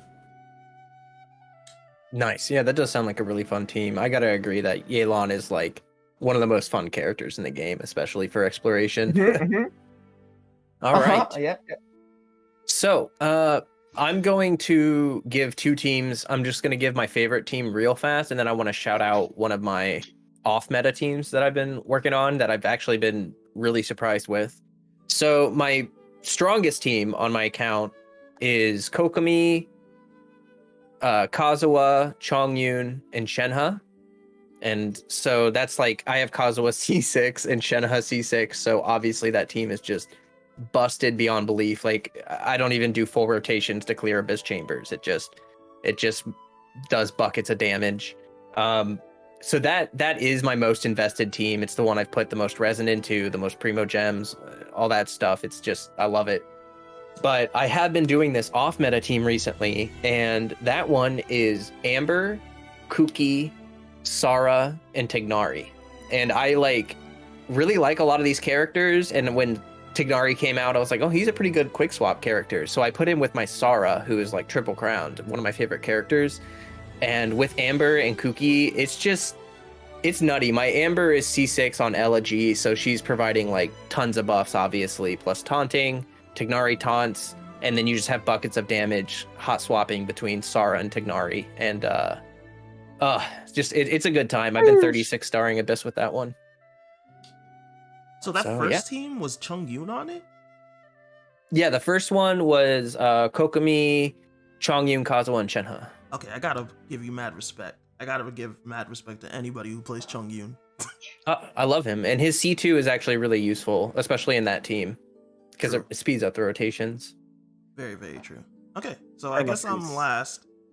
I'm gonna be honest, mine's pretty basic, but I've built my whole account around it. So for me, it's Hu Tao, Zhongli, Xingqiu, and Yelan. But the thing is Mono that Pyro? Oh man. I do play Mono Pyro in Abyss though, you know that. But the thing is this, I've built my account around this. Like, I'm not even kidding you. I see 60 Yelan because of how busted she is with Hu Tao. Like, when I saw her C4, it was no question. And I don't normally C6 anybody that's not Pyro, but she was the only exception because of how busted she makes Pyro. It was understandable. It was just no question at that point.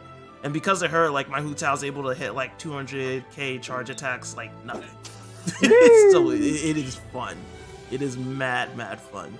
But I would probably say that for me, my most fun team would probably actually be Xinyan, Rosaria, Raiden, nice, and what was his name? Oh yeah, and then I usually just throw like a Diona on there. Yeah, I bet you like vanilla ice cream too, dude.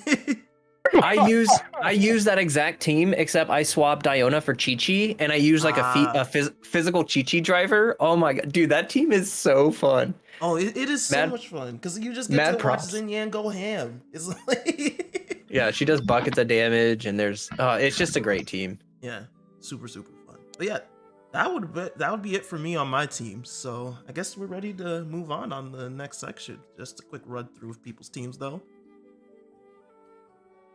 And there you go. All right. So, Alright. big shout out also to Final Flame for going through and making all those teams like on the fly. That was cool. The next topic is, what are your thoughts on the current state of characters? Some are viewed as too niche, while others are seen as underwhelming compared to their peers. Nilo. Please, Who? please. I have so much to Okay. say about this shit. All right. Go off, Go ahead. King. Go off. Go off, dude. Oh my god. Alright, so I first noticed this with Sino. I think Sino was a huge fucking disappointment for me. Especially because, like, Sino is the reason why I took such a long break from the game, because I got really excited for Sino. I was getting ready to make content, and then he came out and fucking ruined my joy. My sorrows all stem from that, because he came out, I was so excited for him. He was so cool. He was like Zhao 2.0. But unlike Zhao, who was bad because he fills a niche that doesn't exist, that being group DPS, fucking Sino fills a niche that is non-existent, because X character who doesn't fill the niche is better. I'm talking about Kaching. Sino is he's very clearly meant to be an aggravate DPS, but what hurts is that Kaching, who is just a standard utility that had no obvious intention in mind, is just better than him at his job. And then Nailu came out, and Nailu is like, she's very clearly supposed to be for just this one Super specific Bloom. team. Yeah, Bloom. And I like Nailu. And here's the thing that pisses me off. I was gonna wish for Nailu had Nailu not come out immediately before Nahida, because I liked her playstyle. But I'm glad I didn't, because looking back on her now, she's not that great. Another great example is pretty much all the 4 stars that have come out in the past, I don't even know how long. Year or so? Year and a half. Pretty much all the 4 stars that have come out have very specific, very fringe, very niche uses. And I really I do not like the idea of getting a character and then them being absolutely useless because they fill a niche that doesn't exist yet. I remember I had the same comment about Sino. Like, day one Sino, I was like, dude, I got Sino, and he's pretty bad. And like every fucking comment on the video was like, well, it's your fault. It's your fault for pulling for the character day one. And I was like, motherfucker, I looked at his shit. His shit very clearly said he's gonna fill this role. I'm so fucking sorry for just assuming he would be better at this role that he's specifically tailored to be in than somebody else who's existed in the game since day one. And it happens more and more recently. And now it's gotten to the point where it's so bad where like I have no intention on getting any of the newer characters. I quit buying Welkin, I quit buying the Battle Pass because I'm not buying the new characters because they so consistently disappoint me. Every single time. All right. So, who wants to follow that? Yeah, who wants to follow? Not me. I got you. Okay. I'll follow it. Yeah. Oh, damn. So it's very simple, right? You said people are upset that certain characters don't perform, whatever. As well as characters that have been in the game since launch. So this is a take I've had consistently for almost 2 years now. Well, actually, a year and a half, really. The game is very, very casual. Just use who you like. It really doesn't matter who you use. You can beat everything. Well, yeah, obviously. But that doesn't, just because anything can beat the game doesn't mean I'm not going to be disappointed when, again, I know I keep bringing this up because it's like the most recent, most modern example. Here's this character that's been in the game since the beginning who has no specific role in mind. Here's this character that's been tailored for this very specific role. By the way, they're worse at that role than this character that's been in the game for 2 years. Like that's disappointing. Like no matter I feel what. like it's kind of like if you were to go right now, go get an iPhone 14, you would expect it to function better than an iPhone 10 or an iPhone 8 Plus. I get no what you matter, guys are like- saying, but at the Kinda same true. time, Bennett's been like the best character in the game since launch. That'd be like, okay, like, here's Hoyoverse a is great like- analogy. Here's a great analogy. That'd be like if I went out to buy. I have a fucking Galaxy Note 8. This thing is old as fuck. That'd be like if I went out right now and bought the newest Android, and it performed worse than this one. I'd be disappointed. I'd be mad. I think Hoyoverse just like too scared of power creep. Like remember the what was the last power creep outrage? I don't know. I forgot. Like they're just Ganyu. Yeah, Ganyu and Huto is like the biggest. Like I remember people are went crazy over like how strong they are. It's too OP. So they like diverge off from that. Then they're like okay, let's make these characters very niche, very, very specific. So they're not like good for everything, like Bennett is. Like that's like how Hoyoverse does their balancing. It's kind of weird, but kind of works in a way. Because you can't really make everybody happy, right? If the new character is too OP, some people are angry. If they're too weak, some people are angry. Like they're just trying to. They should try their best to like balance it out. Like everybody's good at something. That's why they're making it niche. It's just with their game design and the way they're going forward. I just think like character strength is relative. I get what people are disappointed with. Yeah, Because but people want their new, like they want their new toy to be the best, but at the same time, it's just like I don't want it to be the best. Not the I just don't best, want it but to you be- I want don't want it to Yeah. be worse. yeah. I don't want it to be like. Okay, I understand that Yeah. they all can't be better than the last, and I'm not saying I want the next character to come out and piss nukes on the world of Teyvat. But what I am saying is, I don't. When I get a new character and I'm using them, and they're not just good, they're just bad. Like Kuki Shinobu was shit when she first came out. We can all agree that she Yeah. was shit. I was excited for her. Then I got a hold of her.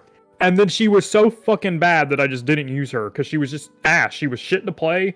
She felt bad to play. She performed bad. It was terrible. Another good example. Good note, though. Kujo Sarah. Kujo Sarah, if you don't have her C2, she's Oh, fucking Kujo. feels like ass to play, dude. Like, I don't, my standards aren't very high. Trust me, I play Genshin Impact. I don't have high standards. It's just they're not meeting my low standards, which makes my disappointment even more immeasurable. And my day is ruined. All right. I think, yeah, for characters, I feel like they need to flow well. The thing with Yeah. Genshin Impact as a game is like they have 4 characters in a team. Sorry about the squeaky sound in the back, but as a game, they have 4 characters in a team, and you need characters that synergize well with other characters. The problem with Sino was that, I mean, even now with Nahida, like you could say, yeah, there's some better synergies, but can you say he's a really like fully optimized functioning character that feels good to play? Like back to Valk's was like, oh, just play whoever you want. Like I want to play him, but he doesn't feel good to play. And there's nothing I can do about that. I have every character in the game. There's nothing I can do to make him shine, to make him play like how I feel like Hoyoverse wanted to design. Maybe I'm just the crazy one, be like, oh, Hoyoverse wanted him to feel like this, and this is his optimal playstyle. But I find that very hard to believe. Oftentimes, it'll take a couple patches before Hoyoverse releases all the pieces needed to make a character feel complete. Case in point with like Yes, Kokomi, yeah. all those characters, right? So I'm Indeed. just sitting here biding time, waiting. I think that it's definitely not balanced right now when it comes to characters. Didn't everybody know that Sino was gonna be just like a upgraded Razor though? No, Most people say that. because I didn't see that anywhere. That's a fucking. Forget my language. That's a fucking retarded take because one's a physical DPS and one's an electro DPS. But nah, I remember seeing videos and they were like, I don't know, like even if you just look at his numbers, like most people don't. What type actually, of role did you want him to fill? I guess I is just what want I'm the trying same to find thing as out. Kaching, just electro aggravate DPS, but he just does the job worse than Kaching.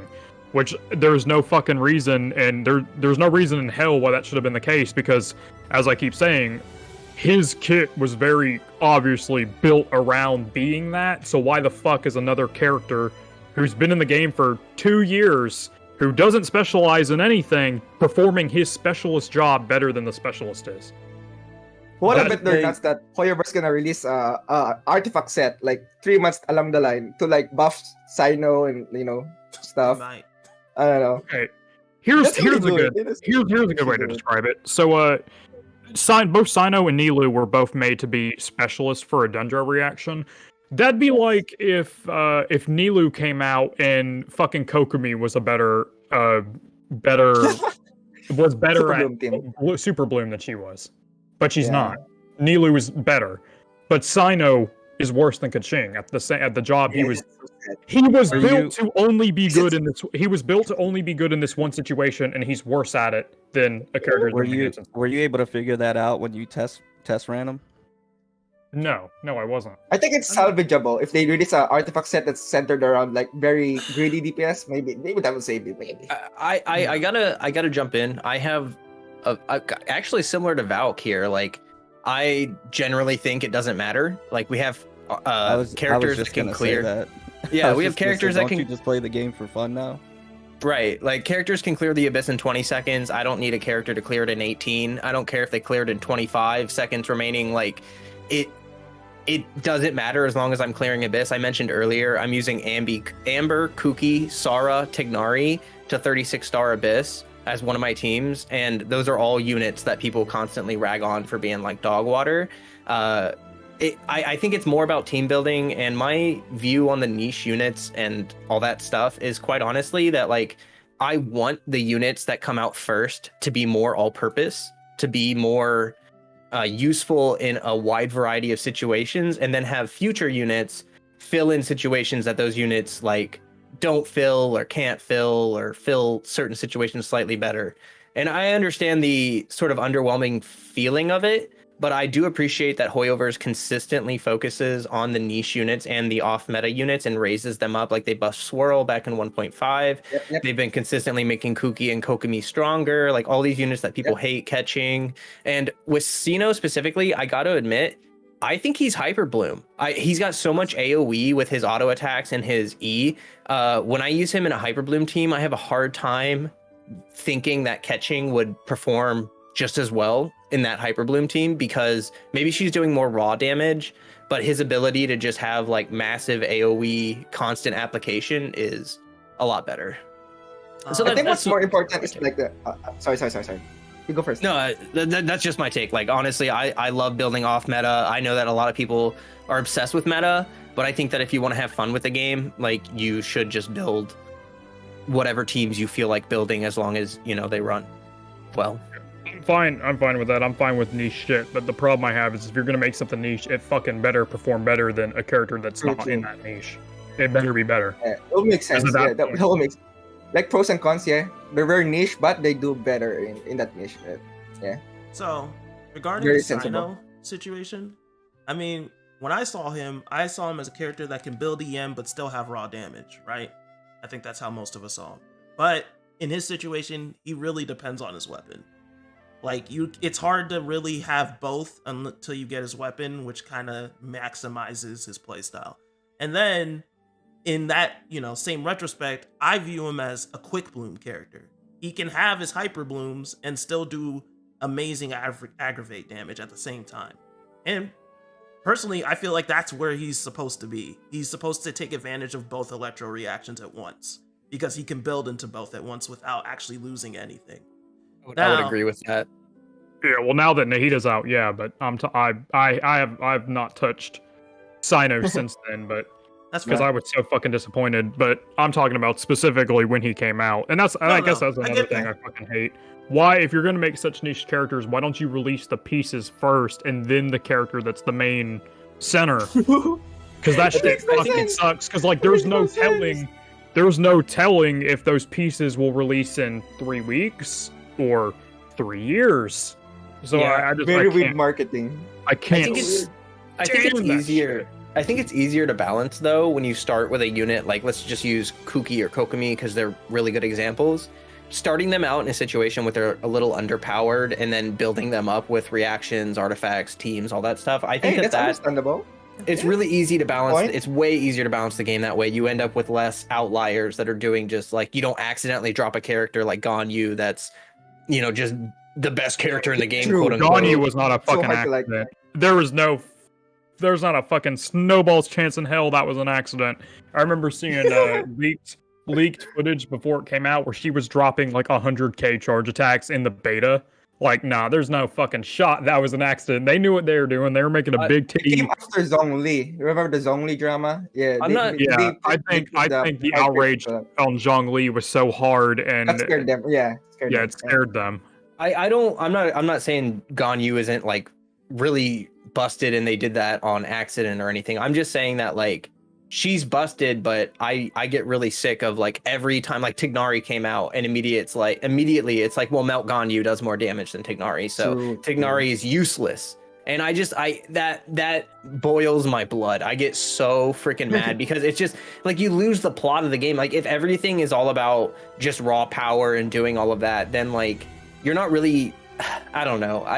I just think it takes a lot of fun away from the game. I'm gonna play devil's advocate. Who fucking cares, dude? People enjoy the game differently, but I enjoy the game based off of big number. Like I like to optimize my shit. Yeah. Yeah, and you got that, right? Like you got it with Ganyu, you got it with Raiden, you got it with plenty of characters can do big PP damage. No, I haven't. I've only gotten it with 2 characters that have come out in the past 2 years. That's Ganyu and Raiden Shogun. And Raiden Shogun, I don't think Raiden Shogun's overpowered unless you have her C2. I think she's a great driver, but unless you have her C2, she's not going to be hitting super hard. Like my Raiden Shogun's fucking cracked out of her mind. She's got 62 crit rate, 170 crit damage without a crit weapon, and she has like I think 210 energy recharge, and she's only hitting for like 8k in her burst. So she's not overpowered at all. She doesn't feel strong. The only reason why I use her as a driver for energy recharge purposes. So no, I don't think she's overpowered. The last time a character came out who I thought was super strong was Hu Tao. And since then we haven't gotten something like incredible. We haven't gotten anything that breaks the highest DPS ceiling. Because so right now, currently, the strongest character in the game is still Ganyu. Because Shenhua came out, it started to be Hu Tao, and then Shenhua came out, and fuck that shit. So now it's Ganyu again, but I don't know. I think Kalon is actually stronger than Ganyu. It's been 2 years, like, for the love of fucking God, give us something. So, I want to say one more thing on the niche aspect of the question. So, I actually think having niche characters pays off.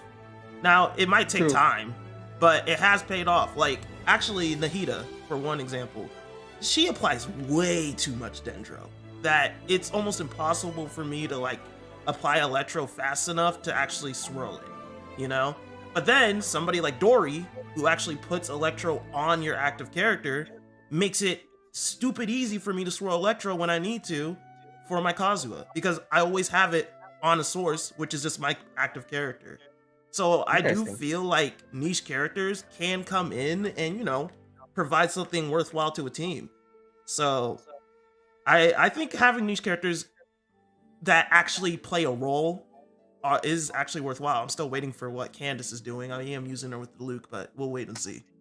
She's really good as a vape DPS, and I'm also finding that Candace is really fantastic with like Ayato, Kokomi comps, where you're using them like mainly as on-field DPS. She like does a really good job in those comps. I think personally with niche characters, what I notice is that like Ganyu, you can pull her, just throw a set on her, put a weapon on her, and she just does buckets of damage. Like it's easy to use and build her, but like to get that big damage, I think a lot of niche units, especially when you look at like healer units that don't have direct damage sources like Kuki or Kokomi, where like, you know, they use artifact sets to help support the team or whatever. I think that stuff takes a lot of time for people to figure out.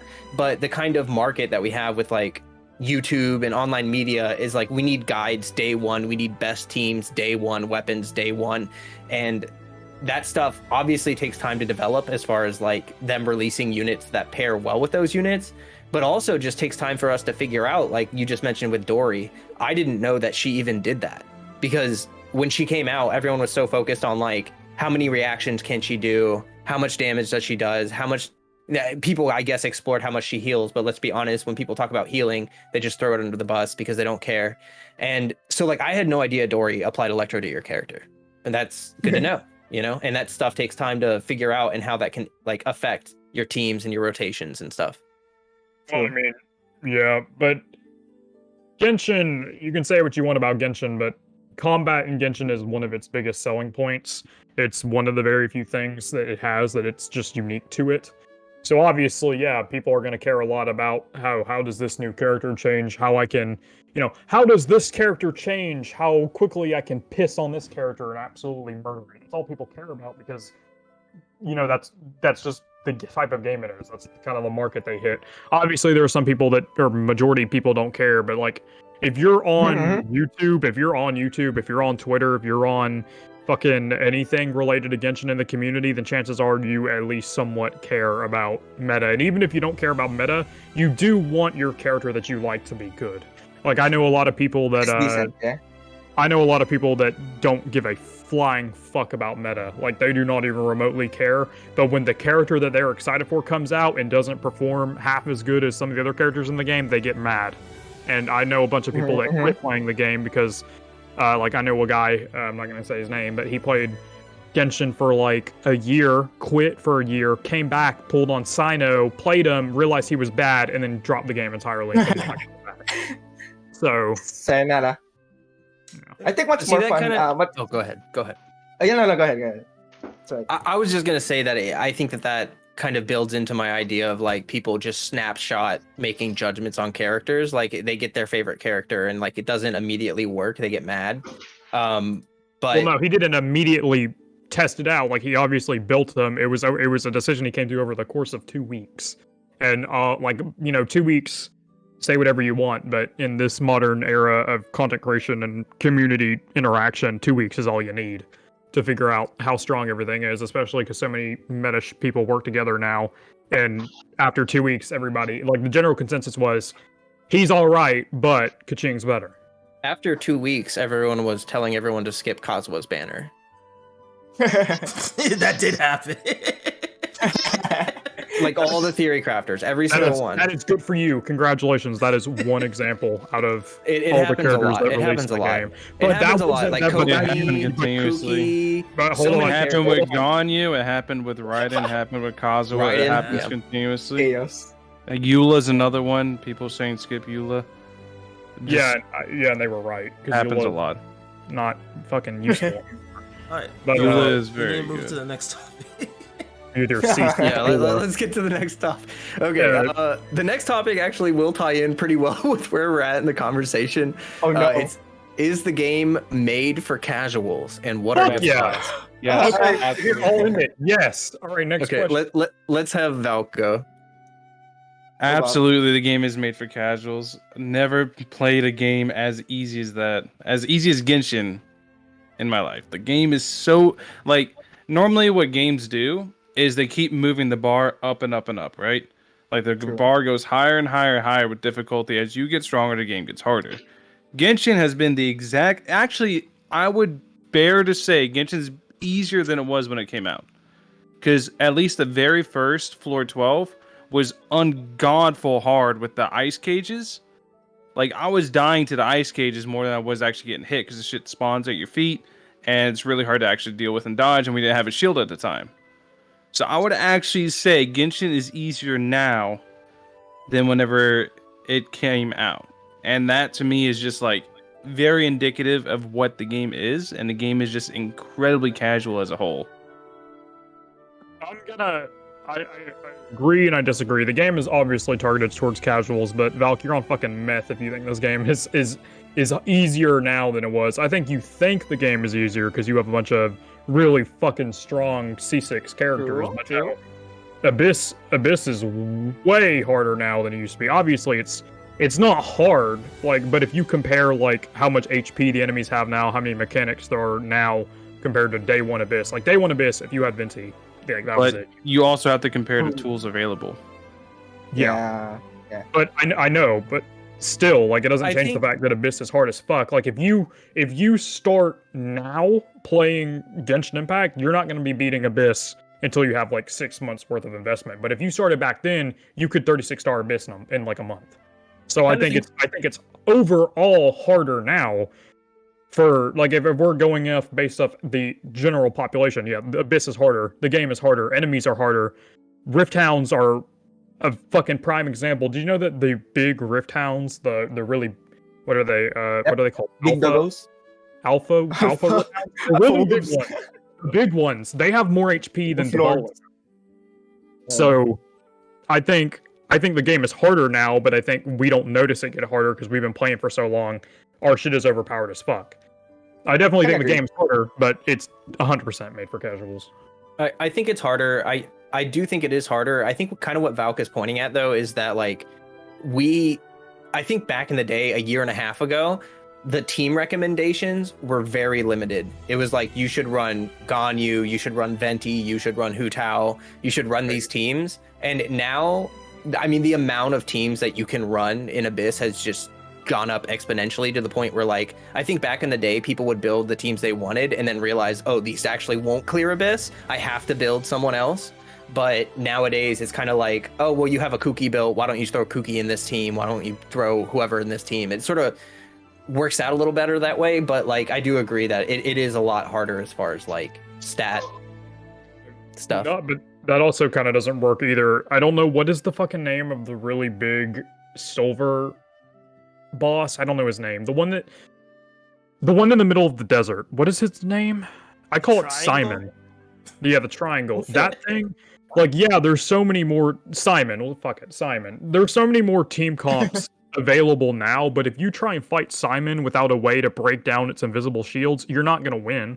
Even with my overpowered as fuck team, like the same team that I used to beat the final floor of Abyss in 20 seconds, that same team against that fucking thing, it took me almost the full 3 minutes to beat it, just because you have to have a very specific reaction to make them fall out of it. So even though, yeah, there are more teams that you can use now, especially recent Abysses, they kind of like push you into using, they don't make you, but they kind of like use this specific team with these specific elements. Another great example, the Abyss Lectors. Like, if you fight the Abyss Lectors without Cryo, Hydro, or whatever the fuck else, I think Dendro and Electro or what is good against them, like, you're pretty much fucked.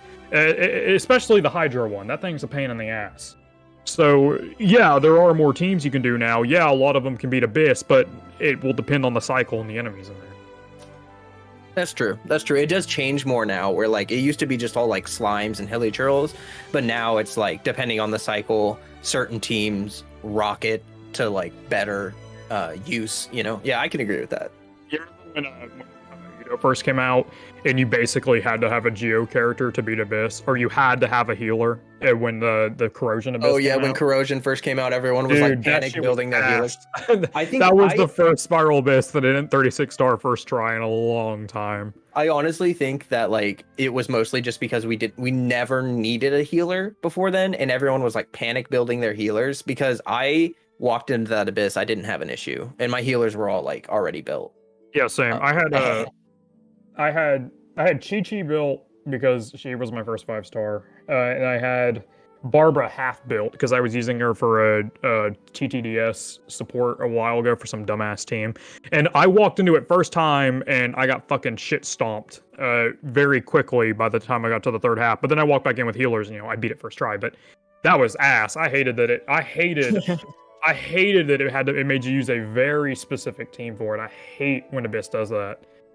I would agree with that. I prefer the cycles that are more like free form, that allow you to kind of do more of what you want, you know? I get when they do like really big bosses and there's no like specific element that you do. Those are my favorite. Especially Triple Mabukenki, who's coming back this next cycle, and I'm so excited for it. He's like the most fun boss to fight. I don't think he's coming back, bro. He's not? Nah, that's Hypostatic Symphony. Oh wait, that's what he's coming back for? Yeah, we're fighting the hypostasis this patch. Oh, fuck my life. I was so excited too. God damn it. They're finally bringing that back? Yes, bro. And we get to fight the other 4. All right. Well, gross. I'm gonna push us back onto topic real quick, and I'm just gonna give my thoughts.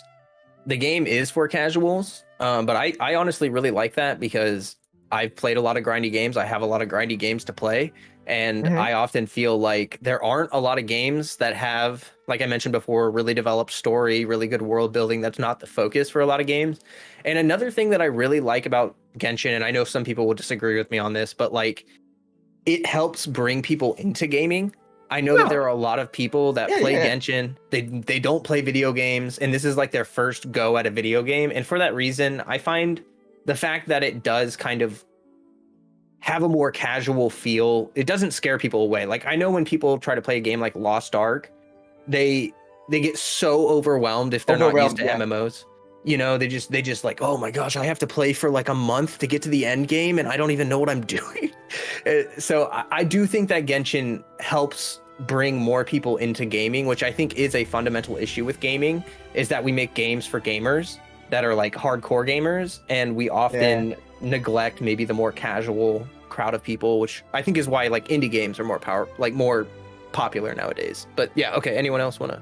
So for me, I definitely agree. Genshin is a casual game.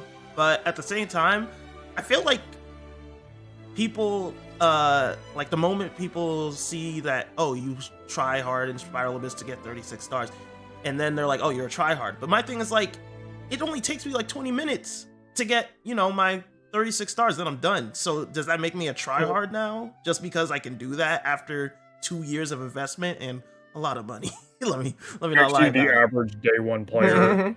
Yeah. I shit you not, when Abyss resets, I go to class really early in the morning.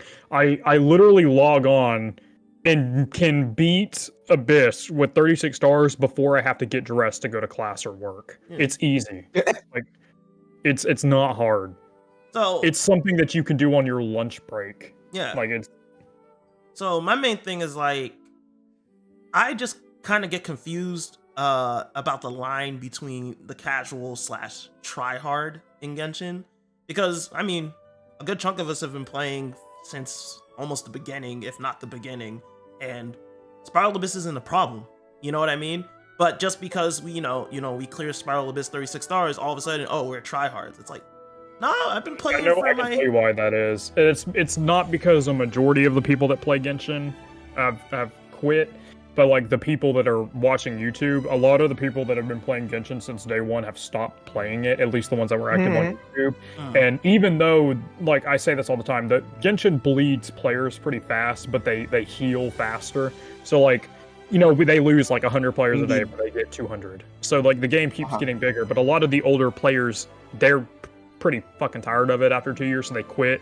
So like over the years, more and more players leave, but more come to replace them. So now what's left is like, there's us, the day one players who've been playing since the beginning. Our accounts are cracked out of their mind. Like I had a guy who didn't even know what my Sealy pet was the other day in co-op mode. He thought it was a buff from one of my characters, because they just don't know.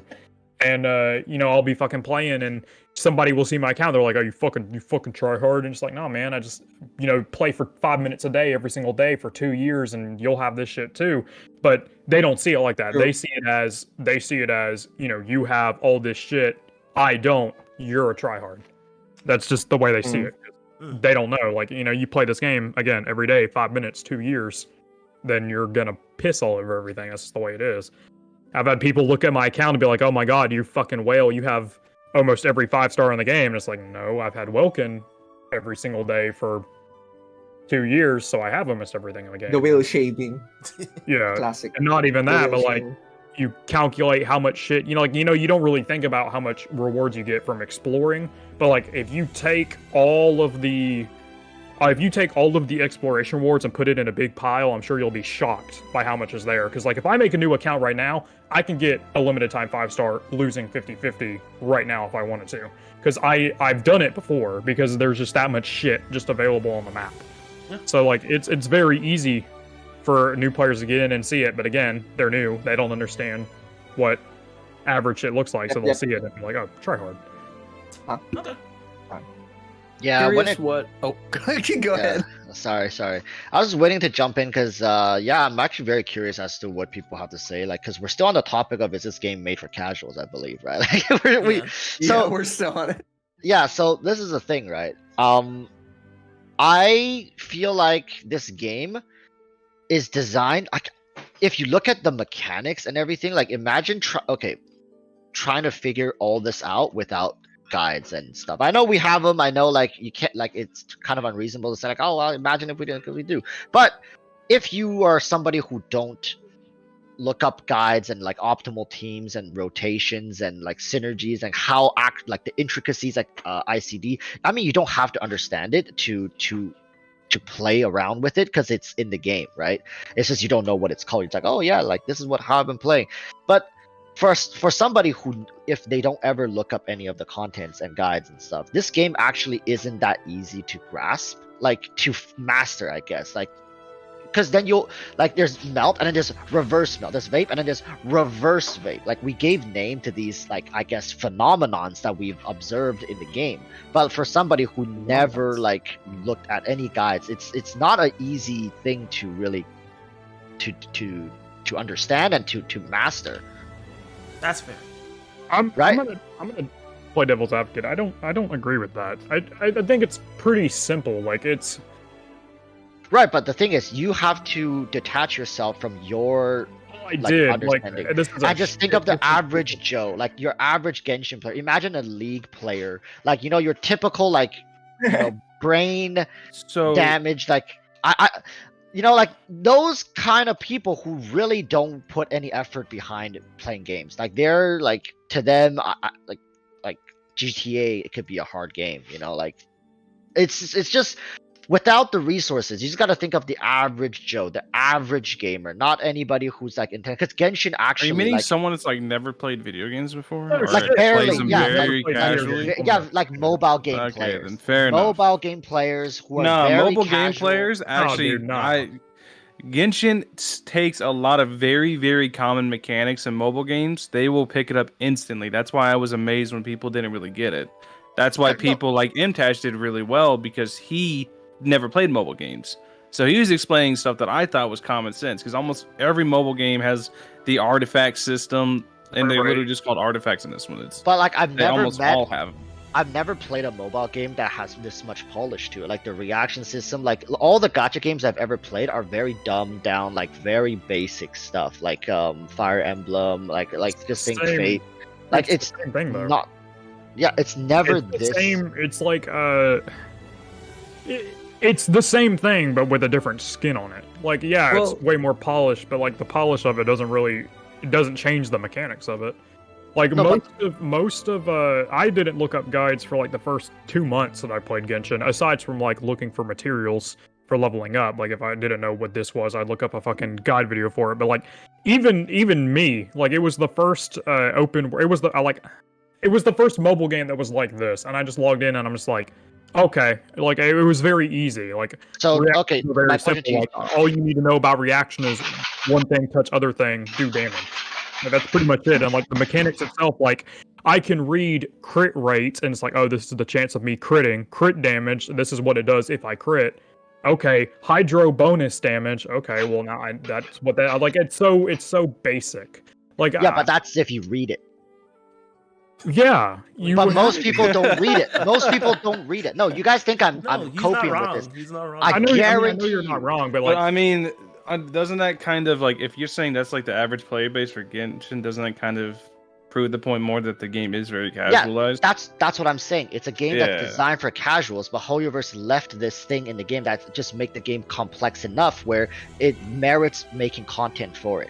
That's why people like Ziox, like these bigger content creators, they can continue like living off of this. Is because Hoyoverse made it so that it's beneficial for content creators to create content for this game, even though it's a casual game, meaning that it has a large player base. So it's dipping, like it's double dipping. It's getting access to a huge player base from being a casual game that's very casual friendly, but at the same time it's complex enough that these casual players who are playing the game, if they want to do better, if they want to be more optimized without having to put in the work to learn it themselves, there's very easily accessible information everywhere on the internet, which now the content creators who are more tryhard can benefit from a larger audience, whereas they would never get this from a game that's designed for a more complex and sophisticated player base, meaning that all the casuals are just going to leave because, oh no, I'm not dealing with this BS. Oh. But Genshin is a game that's like more complex if you dive into it, but on the surface, when you first get into it, it's like, oh look, like it's a kiddie friendly, hold your hand type of, oh, you want to collect mint all day, go ahead, man. It's like that kind of game. It's like, so like I guess it's multi-layered. It's not a one-dimensional thing. Like this is one of those things, if you were seeing it on an exam, it's like it has a very obvious answer, I feel like, but then like it's never that simple. And I think this is done by design, because if the game was truly that simple, if the game was truly that basic, there's people won't really ever get a kick out of perfecting a rotation, getting off, or like figuring out a team that it took you like maybe a couple hours sitting there tweaking like bits and pieces, artifacts and stuff like that. Casuals won't do that, right? You might get your hand on a team that you saw somebody else play, or like a theory crafter promote, and then you're like, okay, and then you make these tweaks here and there that makes it more fine-tuned to your preference and how you like to play the game. That's the kind of intricacy Genshin Impact allows and promotes, actually, this kind of diversity in team optimization through your personalized like artifacts and stuff like that. And I think that's really cool.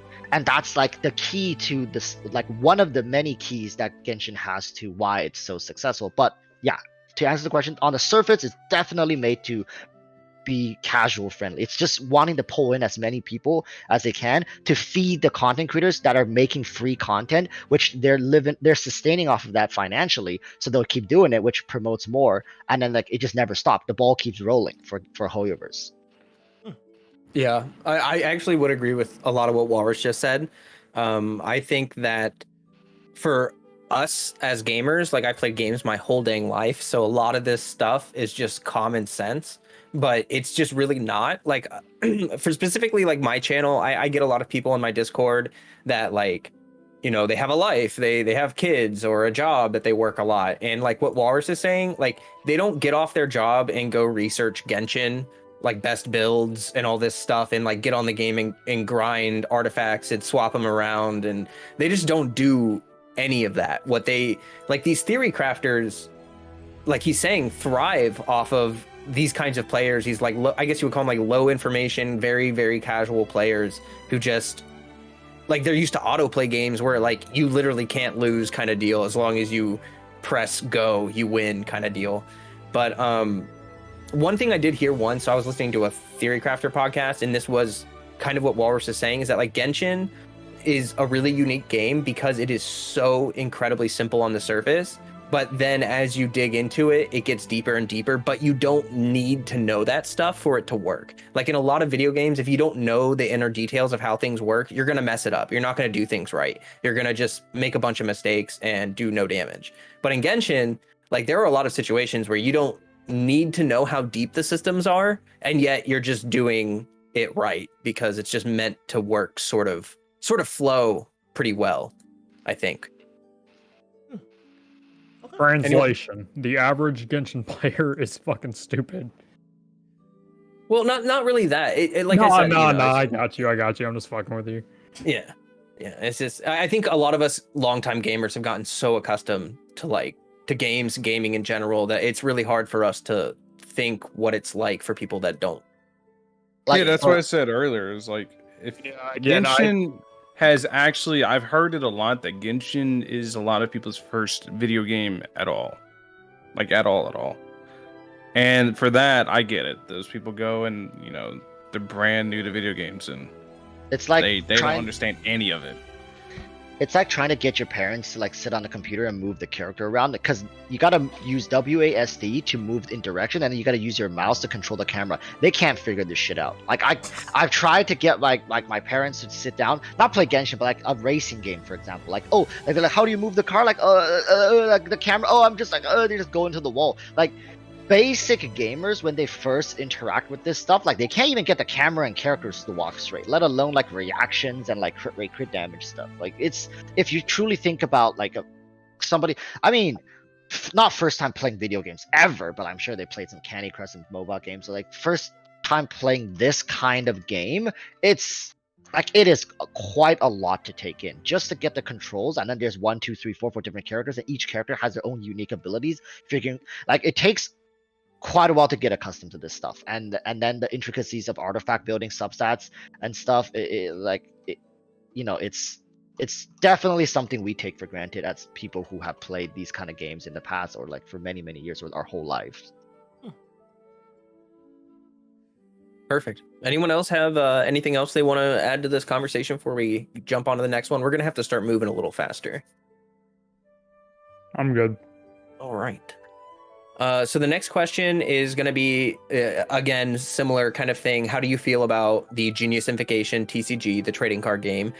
Despite combat playing a huge role in the game's overall design, how do we feel about them adding, more like the teapot stuff, just a more variety of gameplay? I'm gonna have a very quick opinion on this. Mm-hmm. I do not give a flying fuck about it. I think it's going to be like fishing, where like 90% of the player... I think it's going to be like fishing, where everybody interacts with it on the first day, but here in like 3 months, only like 10% of the players will fuck with it, and that's it. Like, that's my opinion on it. I think it's going to come out, everybody's going to fuck with it for the rewards, and then only like a handful of people, or a handful of the percentage of people will still fucking care after that. All right, so I want to say something on this real quick. So honestly, combat-oriented gameplay for endgame, I gave up on that like months ago, even before the interview. Yeah, but interview kind of made it real. But my real thing is this: if Hoyoverse is not going to focus on combat-oriented gameplay, I just want fun stuff to do and unique characters that actually change up combat in the long run. So far, with the Sumeru characters, they've actually done a pretty good job on the unique characters being added. And then as for, events, this recent one, the Fabulous Fungus Frenzy, this thing is amazing. I've actually really enjoyed this event. I've enjoyed not only the story, I've enjoyed the actual mechanics to it. It's basically fungi Pokemon in Genshin, and I've actually enjoyed like everything they've done so far. So I'm actually looking forward to the TCG as well. As long as Hoyoverse can keep dropping events that keep the game interesting and fun and actually, keep me coming back for more, I'm okay with Hoyoverse not focusing on combat as long as they sprinkle, like a hard event like Hypostatic Symphony, Vagabond Sword, Energy Amplifier every once in a while, just so I get something to test against every few patches, you know what I mean?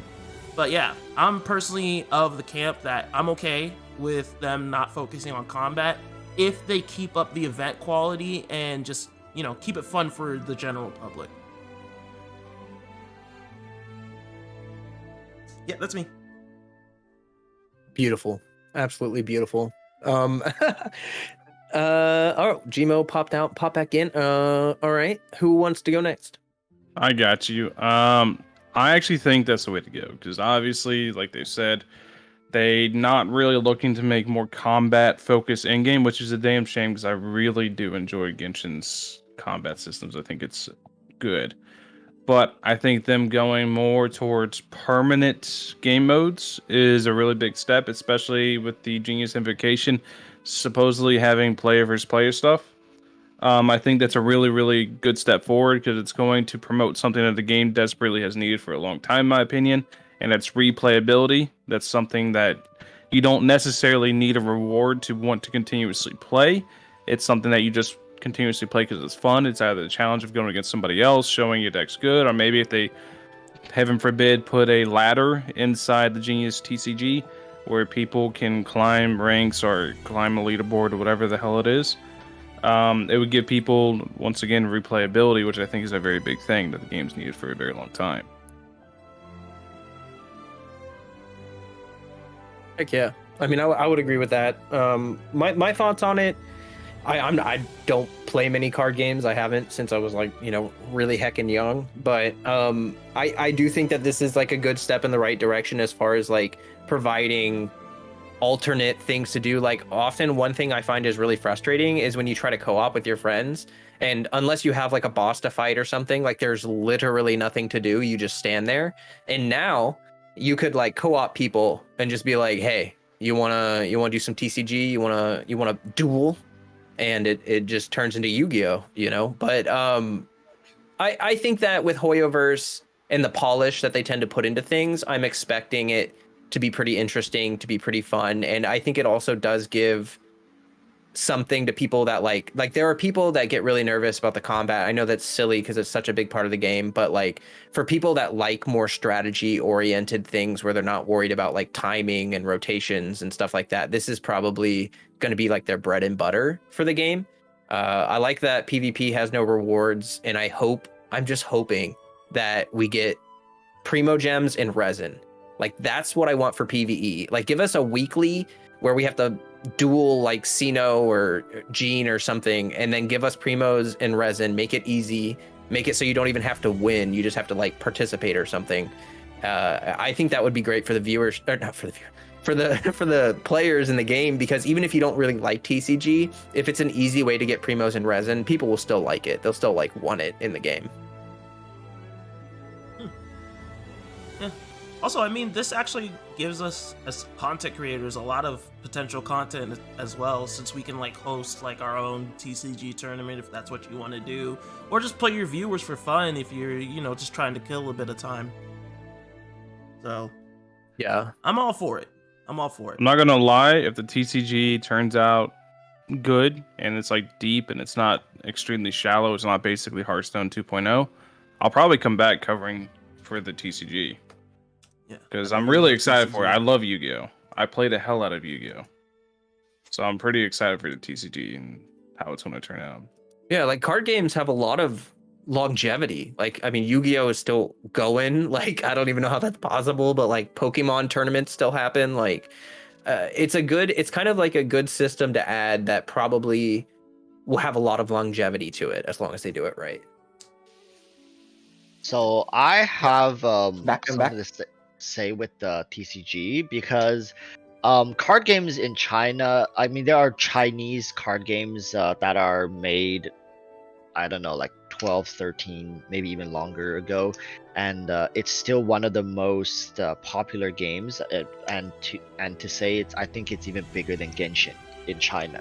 And Bro. yeah, so it's called like Sanguosha, which is called Three Kingdom something something. So it's centered around the whole Three Kingdoms. If you guys know like any of those characters, it's very popular and romanticized. I don't want to cut you off, but I gotta pause you real quick because I actually know what you're talking about. Because I bought an entire booster box before because I was going to open a card shop at one point. Yeah, And I bought it for fluff. I bought it for fluff because it was cheap. So I know exactly what you're talking about. Yep. Wait, what the fuck? I need context, Val. You can't just drop something like that. Man, post stream.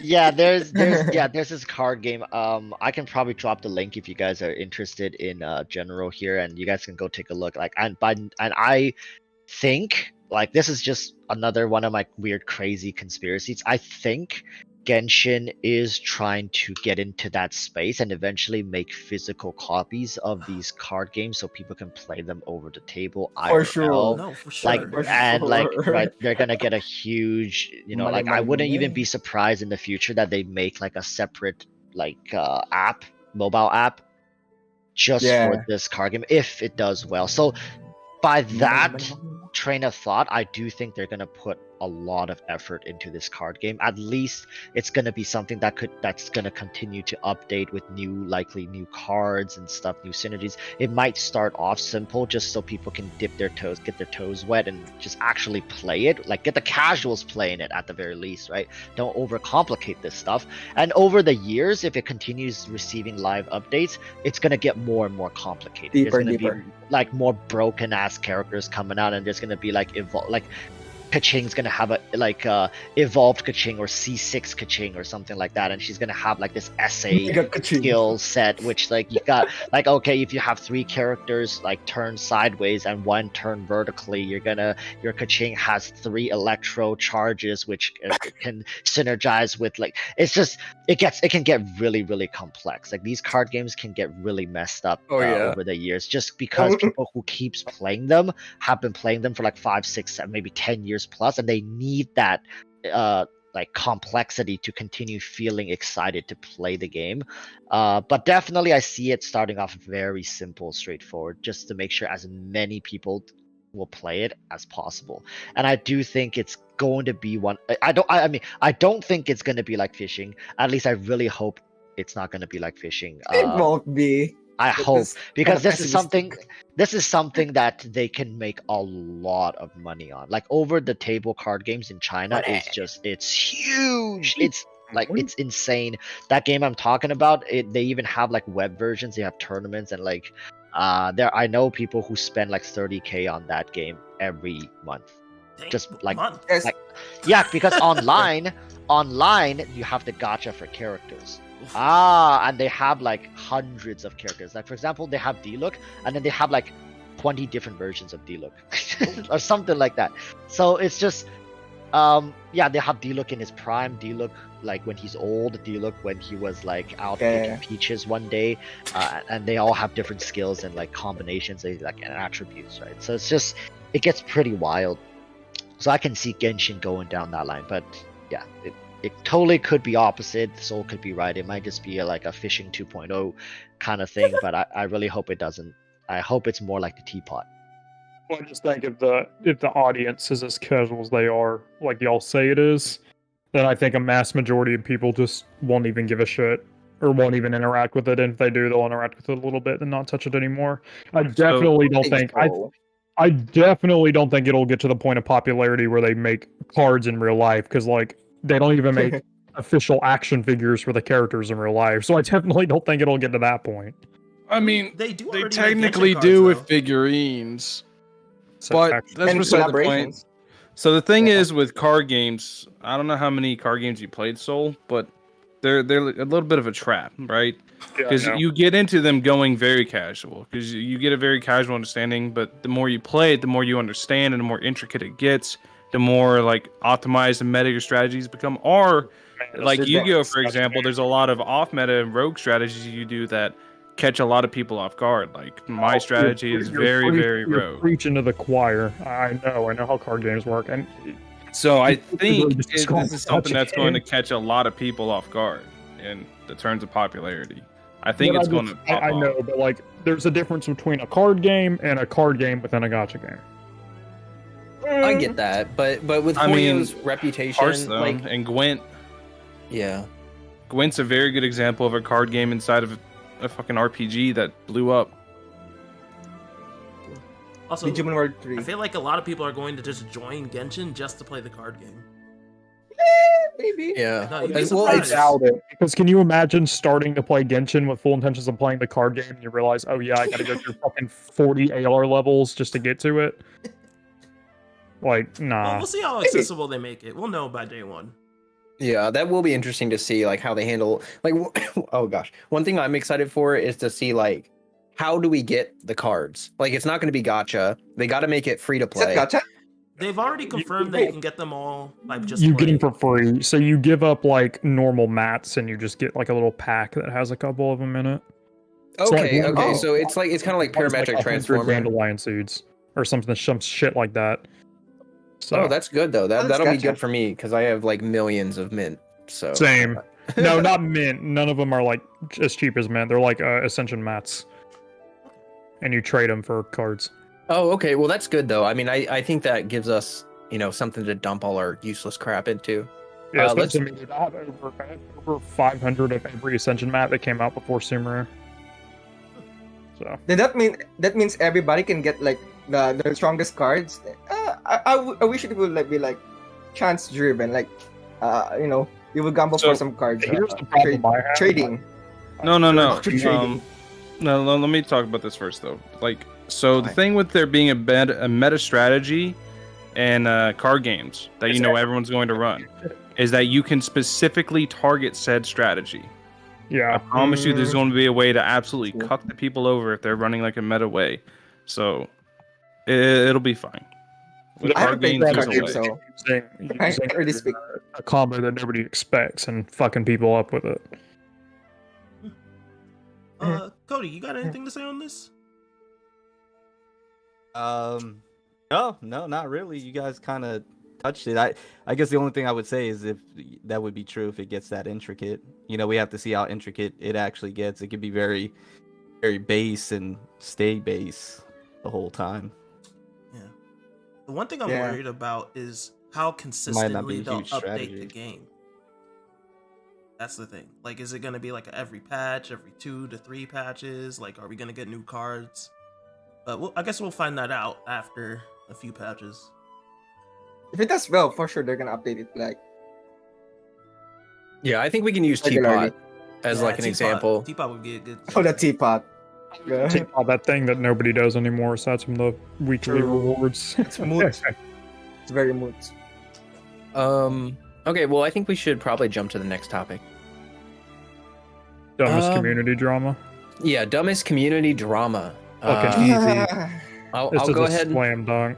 I'll go ahead and start because I probably people are going to disagree with me and it'll be interesting. But I think the Fine. dumbest drama ever was the most recent article that came out because if you have media literacy literally at all, you would realize that it was just some random employee from Hoyoverse that answered a bunch of questions that they probably didn't really know the definitive answers to.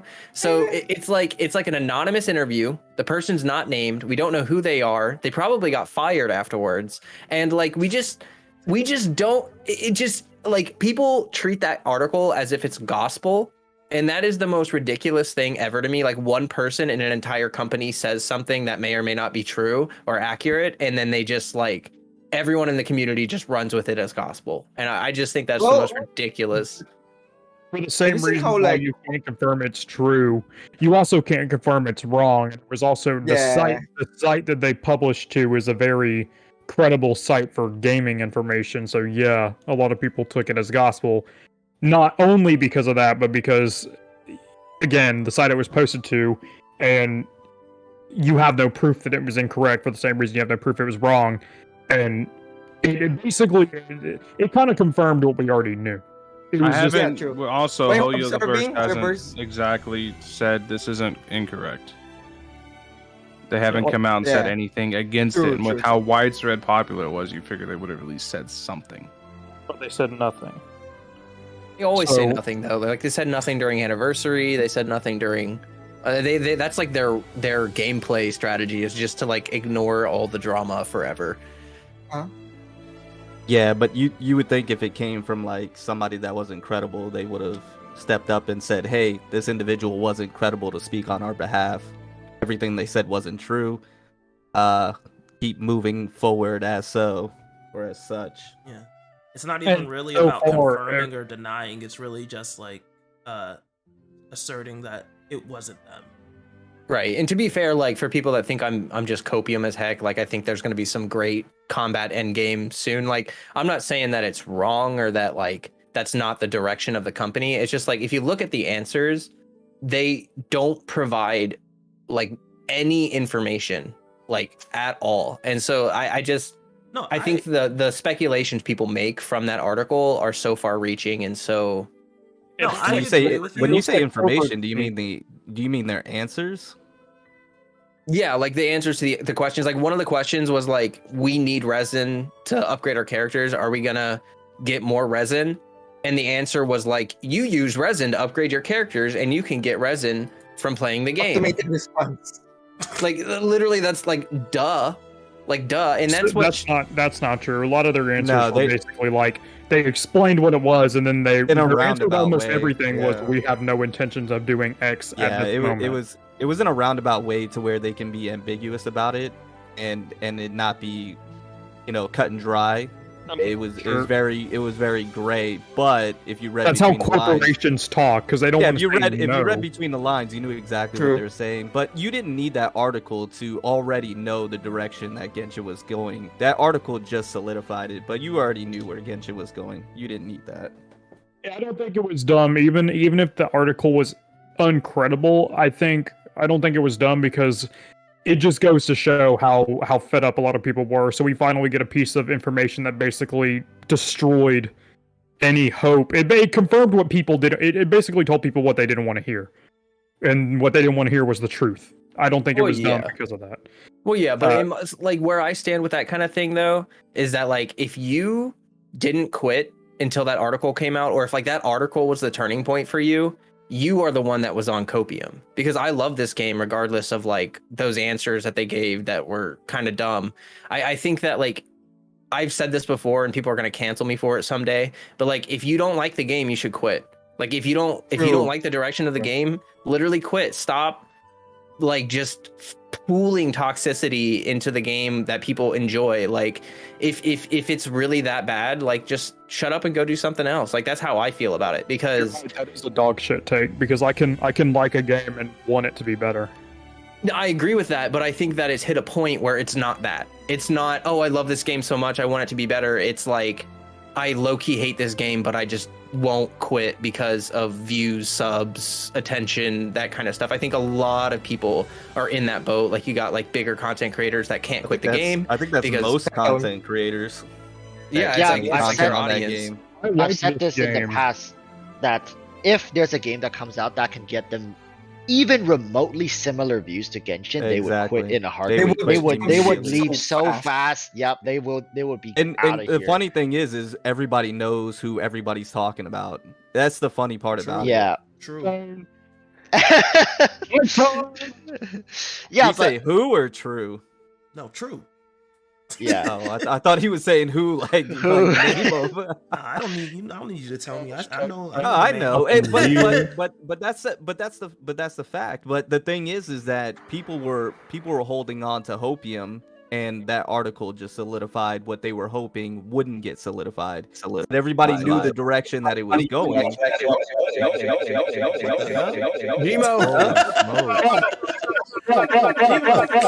Oh yeah. I didn't mean Okay, that. I to muted- pronounce it like That's that. the I best muted Gmo. DJ ever. Yeah, Gmo, your mic is going wild. Yeah. I Your shit was going insano style. Yo, okay, so what were you Hit saying, me with that Cody? Khaled remix. Yo, Yeah, another I was one. gonna say I didn't mean Free to. Flowcat, that was to a really emphasize it dumb that community much. drama, but I don't believe it was the dumbest for a lot of reasons. But the main reason is I don't think it was. I think the reason why it blew up like that is because a lot of people had so much hate built up for so long, and that finally was like the catalyst. And again, like you can't, for the same reason you can't prove it wasn't credible, you can't prove it was either. And the way they spoke was how do I describe it? It was very corporate speak. Yeah, like they don't confirm anything, but they don't deny anything, and that's how corporations speak. So it was very convincing, even if it wasn't true. But I think the dumbest community drama by far, and it's not even a competition, is when fucking what was his name? I don't even remember the name of the guy. It's probably when people canceled Eula because she was a slave Yes, owner. I agree. That's a good one. Or when that one guy got canceled for saying drip underneath a comment on Twitter. That was some fucking brain dead, retarded ass shit that happened for no fucking reason. Like out of all of the problems in this community, you picked that. You want to know some fucking crazy shit? Did you know early on in Genshin's lifespan, one of the earliest content creators for Genshin got outed as a groomer, and I never heard about it? Oh, Emory. Yeah. Almost nobody knows about I it did because not know. everybody was deciding to attack some fucking pointless shit like Eula's parents being a slave owner. And I'm a fucking content creator that keeps an eye on all this fucking content, and I didn't know that. I didn't know that either. Yeah. Fucking crazy. But no, Some I dog 100% shit. agree with you. The Eula one was so dumb. It's like, just read what she's about, and you have your answer right there. Yeah. It was fucking ridiculous. It was But good it was money, done, though. like, Mhm. What did you say? No, the Eula video, I made a video about the Eula thing. That was good money. Who wants to go next? Valk. Like you most go. of the stupid drama is like the All right, people like I got one that probably would also fucking is along the same line.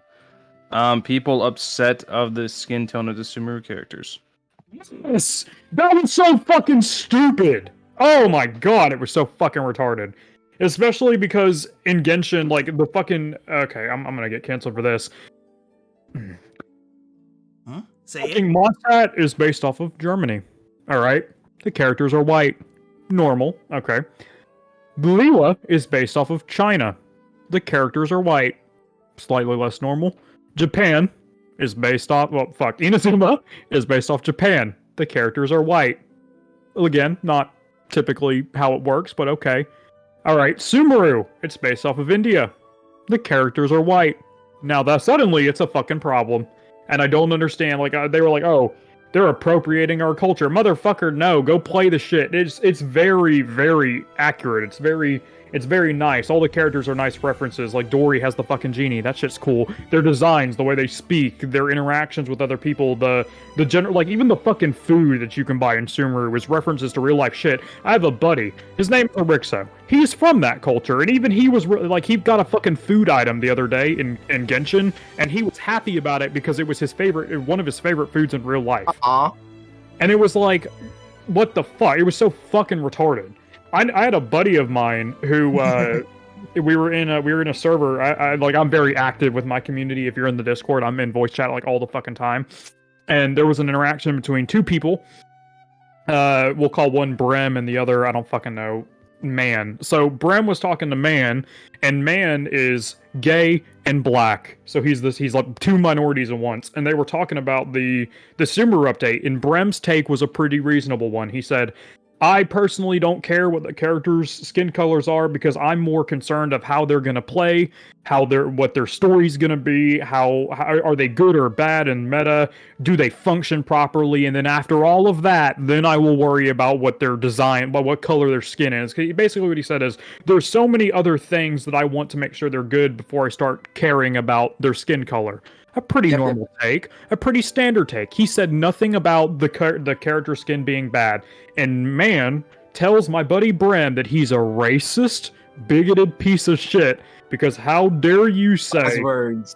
Yeah, because how dare you say that this character should be anything other than tan? It was fucking retarded.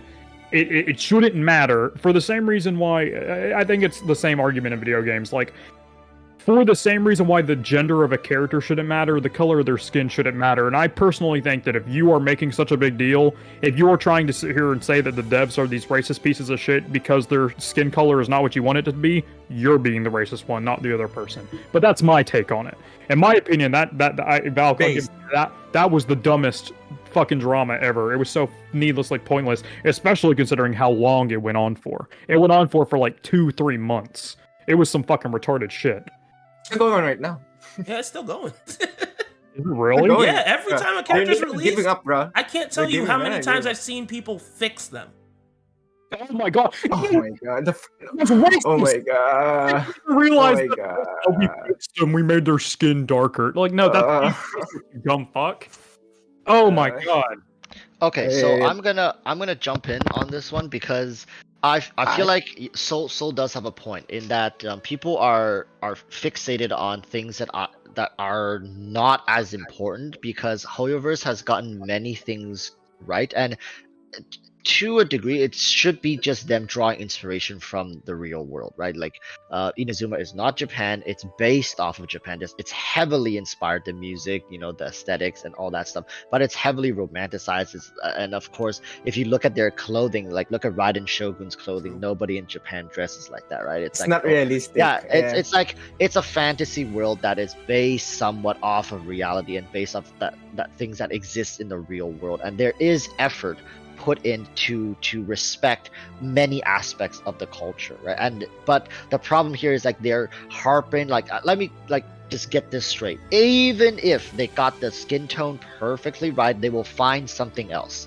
They will find something. There is no way in hell these people will be pleased because their goal is not to fix the game. Their goal is not to fix these air quote issues. Their goal is to find problems so they can so they can complain about it. They can get together in a group like an angry mob. And I think there's something about that, for them is that being in a group, with throwing their fists in the air with pitchforks, screaming at big corporations to get it right. I think there's something that's very empowering for these people. Like to them, it's very self-empowering, self-importance. And I think that the bigger problem here isn't the skin tone. The bigger problem is like why do they feel the need to bash, to harass, to nitpick these issues when Hoyoverse has gotten, let's say, 99 things right and then one thing wrong, and now that one thing is going to be their biggest downfall, or they're going to try to make it their biggest downfall, right? So that's, I think, what the stupidity of this thing comes from. Like, are we gonna say Hoyoverse got everything right all the time? No, they got so many things wrong, but it doesn't really take away from the general experience of the game unless you really want to harp at them for it, right? So that's, I think, the stupidity. And I do think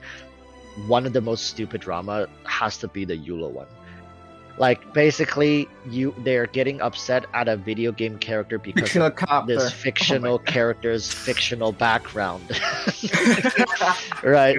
Especially because her whole deal is changing from that, trying to right the wrongs, and they missed the entire point. The entire point. It reminds me of this is one of the stupidest. People calling Hilichurls racist because it's a racist, like, it reminds them of like ethnic tribes or something. I don't know, but I don't get the logic. Yeah, their logic was Hilichurls are these, dancing, like super dumbed down monster things that live in the wilds, and their logic was, oh, these ancient tribes live in the wild. These ancient tribes are usually black. Oh, they're racist. It's like, The no, racist. motherfucker, you're The Russians making- came in. The Russians later came in, and they're like, we're later portrayed as the evil guys, you know. We're like, and we're happy for it. You guys should sit down, bro. Russians, you know, the Fatui. Yeah. They're like, bruh, not a problem. We're Gucci. The Russians are eating good though. Russians would get beat upside the head with a baseball bat with full fucking strength and get up and be like, I'm halfway done this today. Yeah.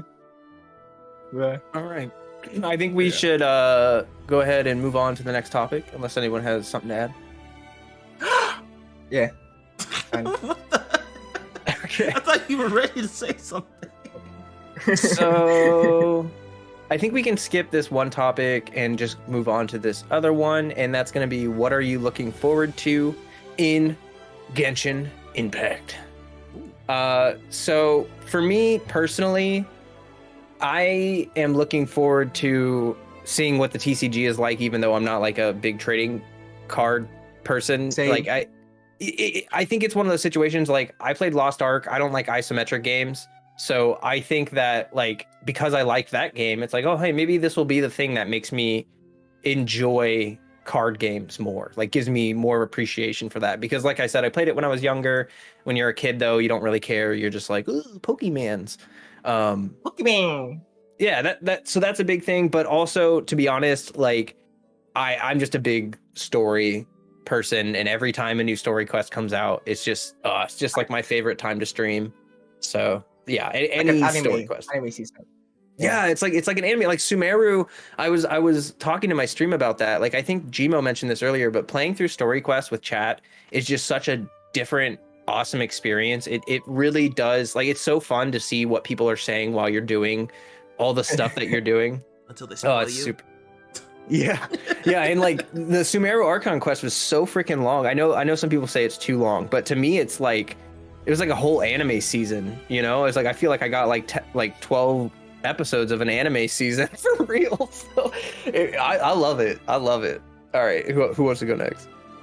You're gonna be straight. What was the question? I wasn't really listening. What are you looking forward to the most?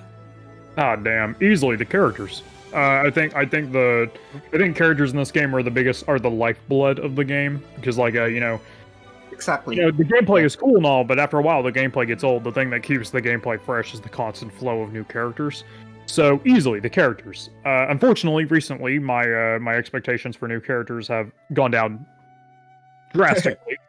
But I am still looking forward to grabbing some of the older characters that I missed. There's only 2 old characters who I don't have, and that's Tartaglia and Shenhua. I plan on grabbing them, and I guess Yola too, but she's ass. So I plan on grabbing them, and I'll have fun with that. But other than that, I don't know. Like, because we know so little about what's coming out in the future. Like, oh yeah, we know nothing. Like, we know TCG is coming. We know Scaramouche is coming. But other than that, we don't really know anything. So just characters, and that's it. That's all I can realistically look forward to, because that's all I can look forward to, knowing it's gonna happen. So Same as me. I want to jump in here and spread some copium among everybody here. I'm looking forward to Copium. Super Crystallize, baby. Super Hey, crystal. Let's before go. you guys say Exploding anything, I don't know, but I hope I am on my knees. You guys can't see me, but I am praying to the heavenly principles to do something for Crystallize. I don't Praying to know the if wrong people. Hoyoverse For is going Geo, to man. For Geo. yeah, or like I don't know if they're gonna revamp it, but I saw what they did with Electro, and now like my copium There's hope. candles have Sure. been lit, right? I've They got- can fix it. You They forget can't. they already They will. fixed They will. Geo. No, they won't. They already did. They fixed Geo in version 1. It's a bandage. It's like a bandage. No. They can, Okay, that's along the that's a line. bandage to No, it like the wasn't. whole situation of Geo. They fixed the resonance, right? Like they made the resonance much better, but that resonance leaned into like mono Geo teams. It like makes mono Geo teams really good, and actually like it just added a lot of extra stats to having 2 Geos on your team. And I know even till this day, some people run double Geo just for that resonance. It's a very powerful one,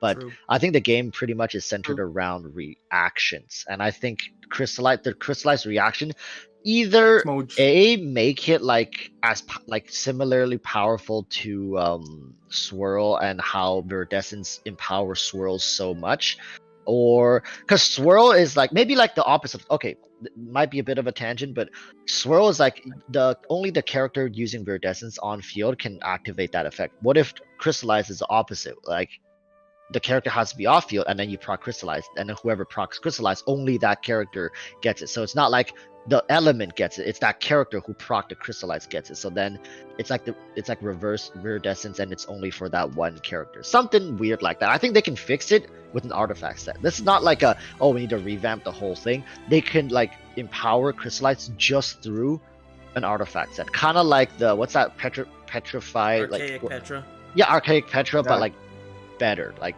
we need a better version of that. Or they can just go in, release a new, let's say a Dendro character, not a Dendro, like some character in the future that is a crystallized centric character, and that character makes crystallized completely busted, like a Geo character. So like a Geo Nilu. Yeah, like a Geo Nilu, and then Geo they called super crystallized, and suddenly crystallized becomes meta. It heals you. It also explodes, and then it debuffs the enemy that it explodes into. All that crazy stuff. That's what I'm very excited for, because I saw what they did with Electro, and it's made me like fall in love with Electro all over again. I used to love it so damn much before, like around Hu Tao came out. Even like after Hu Tao came out, I'd prefer to play Electro over Hu Tao, but until like Hu Tao just made the game so much easier, and her teams were so smooth to play, so much fun, like dealt good damage, great rotations, very little hassle, and I just fell in love with like that simplicity. And it wasn't until now with Dendro that I went back to Electro, and I refused to play Hu Tao now, because Electro has that playstyle that I want. It just feels so good. And so I see going forward, hopefully they can do something for Geo and Crystallize, and just make a more interactive reaction system combat style, as opposed to what it is now, which is like non-existent and used as a byproduct in most, if not all, of their team comps. And oftentimes you would say Crystallize gets in the way. Like, God damn it! I wish Geo didn't have a reaction, so it wouldn't mess up with my my normal rotation, right? Like, because Zhongli pillars sometimes gotta place them like behind you, because you don't want them to take up, like for example, Wu Tao's pyro. You don't want it to cleanse, and then now the hydro comes. It's like, oh well, there's no more pyro because of Crystallize. That feels bad when you're like, hey, this thing gets in the way more often than it does like help me with what I want to do. That's true. For Geo. For Geo. I guess for me, it's Natlin, baby. Always been Natlin. It's gonna stay Natlin, because that's where the Pyro Archon is. Legion of Fire. Yes. I hope there's lava. I want that character, Yansan. She looks so really cool. I'm so excited for her. I'm waiting for her. I can't wait. But yeah, Natlin for sure. Also characters, because I mean they're introducing characters that are making combat quite interesting, and as long as they keep doing that, I'm 100% down for future characters, and I guess just more fun game modes. That's really it. I am excited for the freaking anime. They revealed that it's gonna be like lore heavy, backstory based. It's not a recap, right? It will be so dumb to make it a recap. It's like delving into the before we meet the traveler or something, before they, I don't know, when they first got into the world, I guess. It's just so interesting to see that they will finally deep dive into the below the surface, because Archon quests are good, but they just give you like breadcrumb trails, like little pieces of the whole picture. Yeah, like in the summary request, they just drop like, oh, traveler, you're like, spoiler by the way, traveler, you are like different from your brother. Like that's like what? It just shatters all your preconceived notions, and it's like changes the vibe completely. Yeah. I agree. Yeah, I just wanna, and imagine after like 3 years or 4 years, we get to the finale, like Kynria Abyss stuff. That would be so epic. Like along for the ride. Imagine going along for the ride from the first year to the last year of the main overall story. It will be so like the payoff will be so huge. Imagine if they just say it was all just a dream. You're still up. You're still trapped in that cube thing with your brother, and you're both dreaming. Oh! I was thinking of an isekai. Like you wake up on Earth. Oh, damn. We hear you now. Okay. Imagine if it's like an isekai. Wake up, traveler, but wake up, Aether, but they're just like in Earth, and he's just been dreaming the whole city. Hit a Kingdom That would be Hearts stupid. 5. All right. Fucking. Well, I'm gonna say I they hate that. managed to make the League of Legends anime work. I'm sure they can make a Genshin anime work. True. True. At least it's I gonna haven't look watched good. Arcane, by the way. Not only did they make it work, they made that shit amazing. Have y'all seen it? It's so good. I'll Yeah, try it to is watch really that. good. It I and the played. Cyberpunk anime are so good. Oh yeah, like I've played League of Legends for like a grand total of 40 minutes, and the anime is just so good. Yeah, I Like- only played it for like 10, and I realized very quickly that it sucks. And for me, it sucks. I don't want to play it. But that anime was so good. It was so good. Also, Cyberpunk. I, Yes, I have no Cyberpunk. doubt in my mind that they can make a Genshin anime work, especially because League of Legends had fuck all to work off of, and Genshin has so much. I guarantee you it will be No, good. you'd actually be surprised how much League has to work off of, but that's for another day. What about Falcon Cody? What you guys looking forward to? I'm just looking forward to you guys coming back. Yeah, I was gonna say for Aw. Cody and Valk specifically, it's like what would bring you back? Like what is I the was- thing that would bring you back? I was just gonna say anything that would excite me to come back. That's what I'm looking forward to. Hot milk Archon brings Valk back. No, what killed it for me was the realization. It was specifically in January. January was such a dry patch where I was forced to kind of just look in the mirror, right? And it was that the game was going in a January. direction that I didn't want, that I didn't like. So I did the rational Right. thing and just stopped playing it. I didn't like the direction the Yes. game was going. So basically, I'm looking forward towards new things that the game possibly could add, such as the TCG, like I mentioned, that gives me something new to look forward to rather than focusing on what I don't like. Yeah, I'm not too sure what would actually bring me back because I've missed out on so much. I think I stopped playing around, like really stopped playing around like 2.7. I'm not mistaken.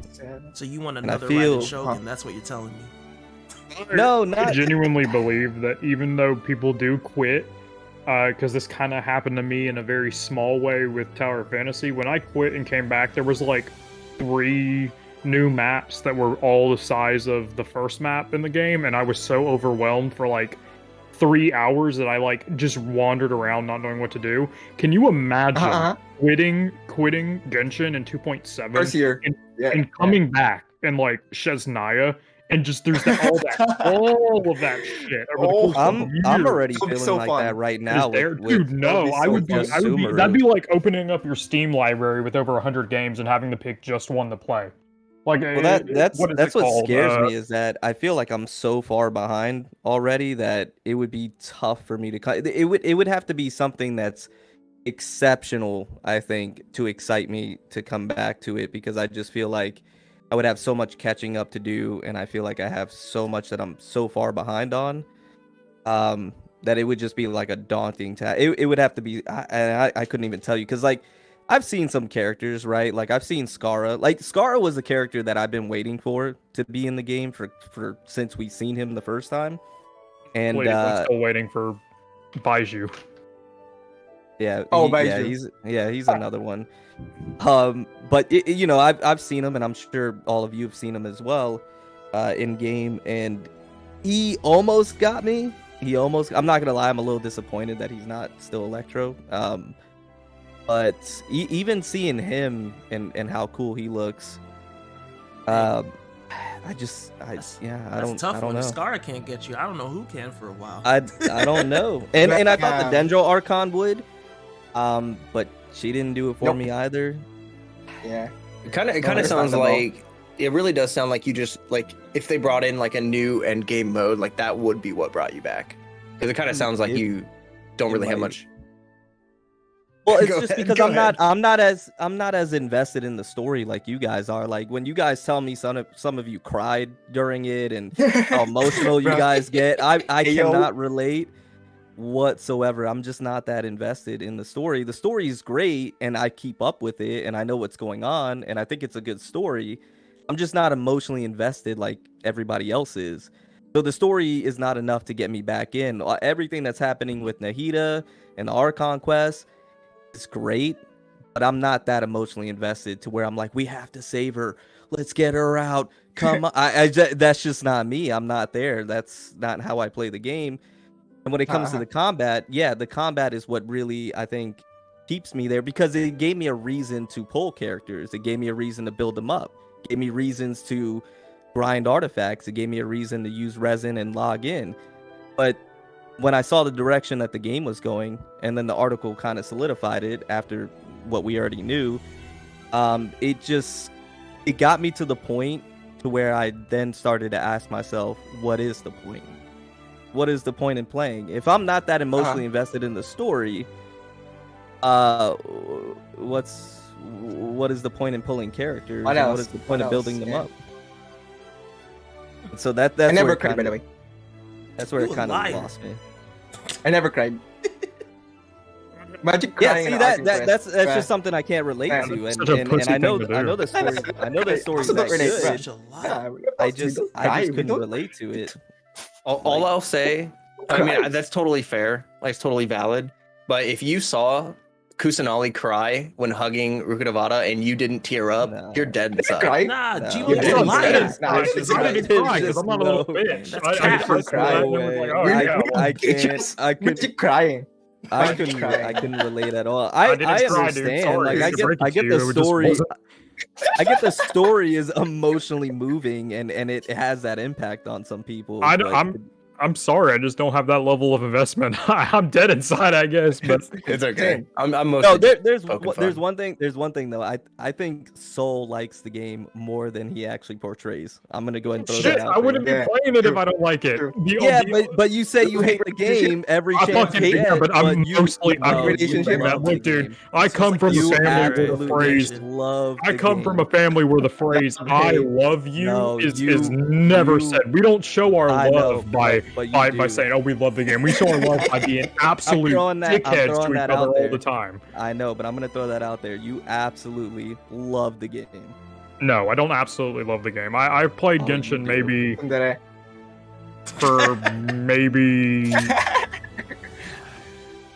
Let's put it like this. I haven't just the session we had today. For the past 3 updates, the events that came out, I didn't do until literally the last 2 hours they were out. I know, but you were so enthusiastic talking about it. I could just tell you love it. It's true. I think he just loves talking. I think. He does. He just likes to put it up front on. Like, he loves the game. All right. No, so I play Genshin.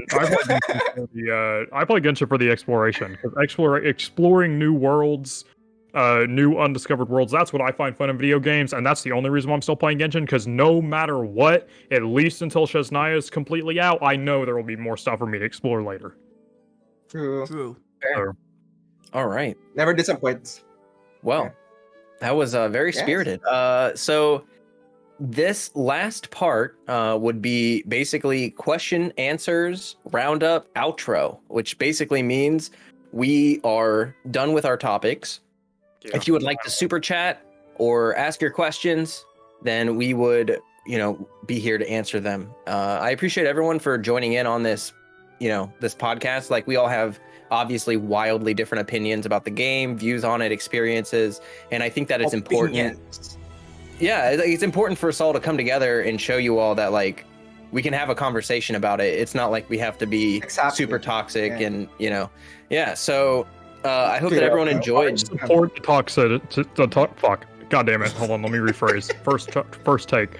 I support the toxicity, alright? Keep doing it, because it gives me something to talk about. So by all means, keep doing it, and I'll make fun of you. I'll make fun of you for being stupid. So keep doing it. I don't know about you, but my community is really, like, wholesome. It's just... And Coomers. Don't forget Coomers. It's not wholesome, but I like to think of... wholesome? What do you mean? Yeah, I got a pretty good level-headed community, dude. We never fight. We're just always horny. We're never angry. We argue like hell, but we don't attack people because they think differently than us. True. Yeah, I think it's mostly like you attract the audience that's like, people see who you are online and watch your videos and they're like, oh, this kind of personality, I relate to it or whatever. So like my community, very wholesome, very friendly, that kind of thing. We chill. There's not a lot of drama. You would think that, wouldn't you? But nah, dude. I don't know. A lot of the people, especially in my Discord, there's maybe two people that have same mindsets as me. If I had $1 for every time I've gotten to an argument with somebody on my Discord server, I'd be rich. If I had 50 cents For every time I've got into an argument with somebody in my community that resulted in them leaving the server, I'd be half as rich. All right, so we do have a couple questions popping in. Let's get to these. Katie, the fandom girl, asked, "What is everyone's most and least favorite character in Genshin?" My favorite character is Kazuha, and my least favorite character is probably Toma. And your favorite flavor of ice cream is vanilla.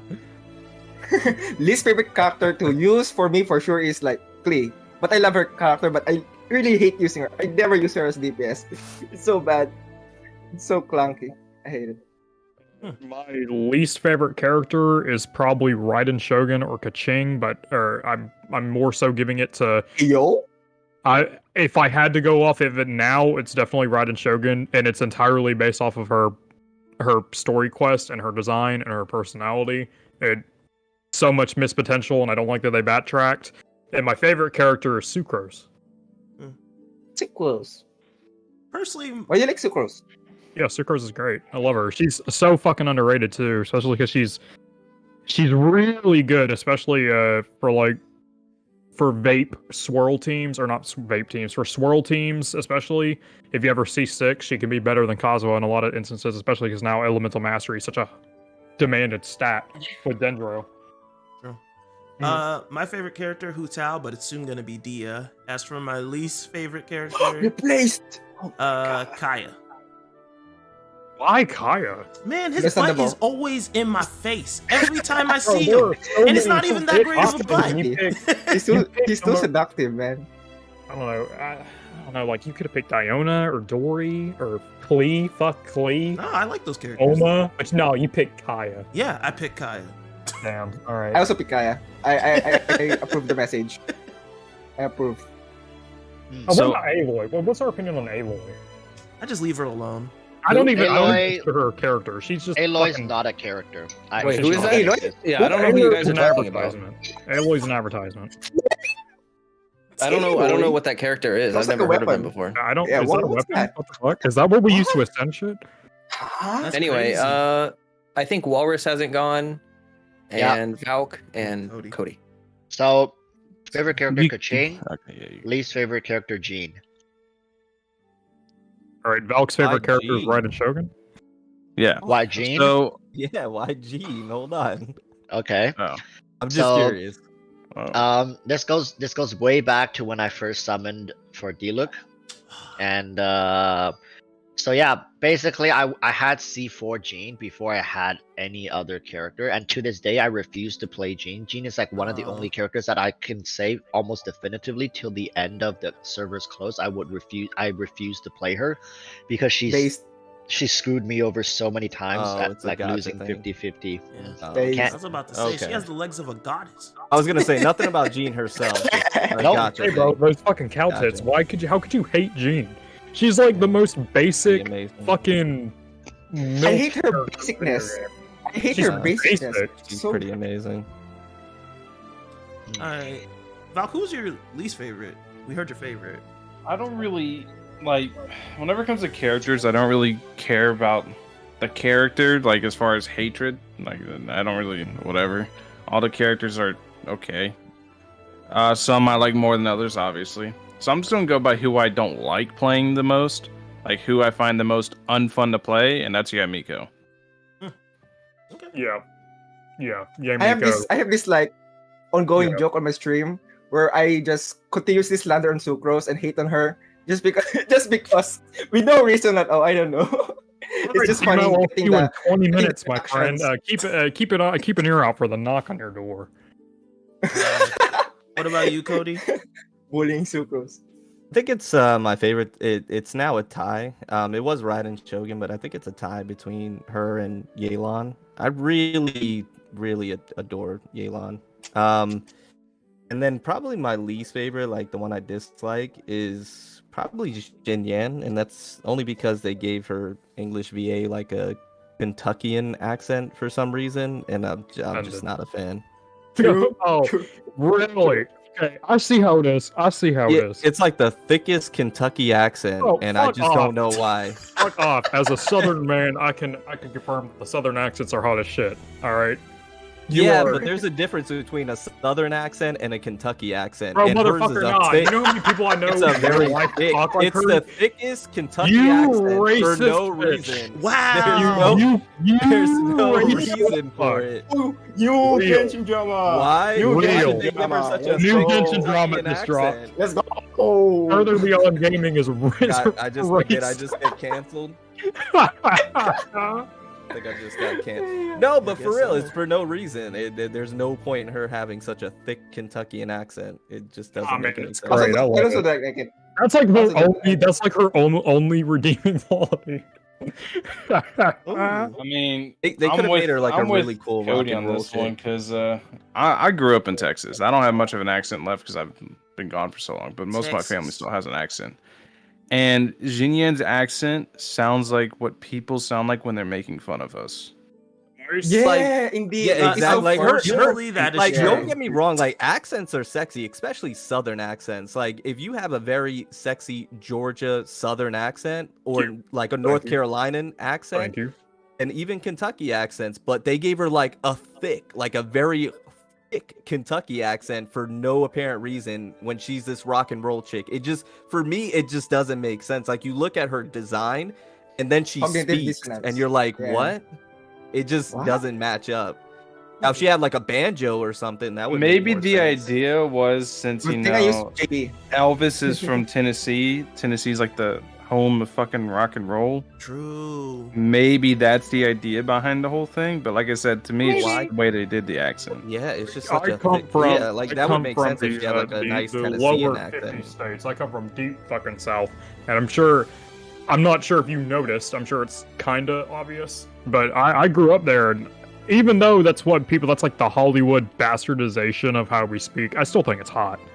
Like I still like it, and even though I don't have an accent, because personally Maybe it's I've because hidden it's my on real voice for Xinyan. so long, I don't even fucking know what my real voice is anymore. I still find that shit great. Like I like it. Maybe it's So- just Respectable. the character design doesn't match the accent for me. Maybe Well, yeah, that's no what it shit. is. Like, yeah, that. But again, like that's that's still her only redeeming quality is her voice for me. But I'm All right. biased. I'm biased as fuck though. So All right, so we do have some other questions. Yeah, let's speed round. Let's yeah, like guys, if you have more questions you want to ask, please go ahead and ask them. But Remserp asked, speaking of collabs, if they did another collab properly next time, like they gave them constellations and all that good stuff, what would you all want to see for collabs? And I'm just gonna come out and say it, like I just don't. I don't want that. I like, unless they can do a full event integrating the character like into the world and like giving like reasons and stuff. Like it just I don't want them to just plop a character in the game. And I know you said if they do it properly, but like I just rather them not. To be totally honest, just Right. no. I have an answer for this, but it's kind of long-winded. It's kind of long-winded, so I'm gonna try and cut it down as significantly as I can. Honkai Impact, and there's only one reason, because if you've played Honkai Impact, there's a character named Himiko, and she is like the auntie of the group. She's like the strongest That's Valkyrie, Nahida. and Valkyries are like the super powerful women that fight evil. And there's a scene, I think it's in chapter 9 or 10, I don't remember exactly, but Himiko dons the suit that holds the great power of fire in it, and she goes to fight basically a god of calamity called the Hershir of fuck, what is it? Hershir of the Pressure of Void? the Void. Yes, Void, and she yeah. goes into this alternate Listen. realm and fights Spoiler. this godlike being. And essentially, she's given two things. She's given a suit and a sword, and the sword has the power of fire, and so does the suit. And she's given a vial that is going to deactivate her power because the suit would kill her, because every person who before her who wore the suit died. So they gave her a thing that would deactivate her powers.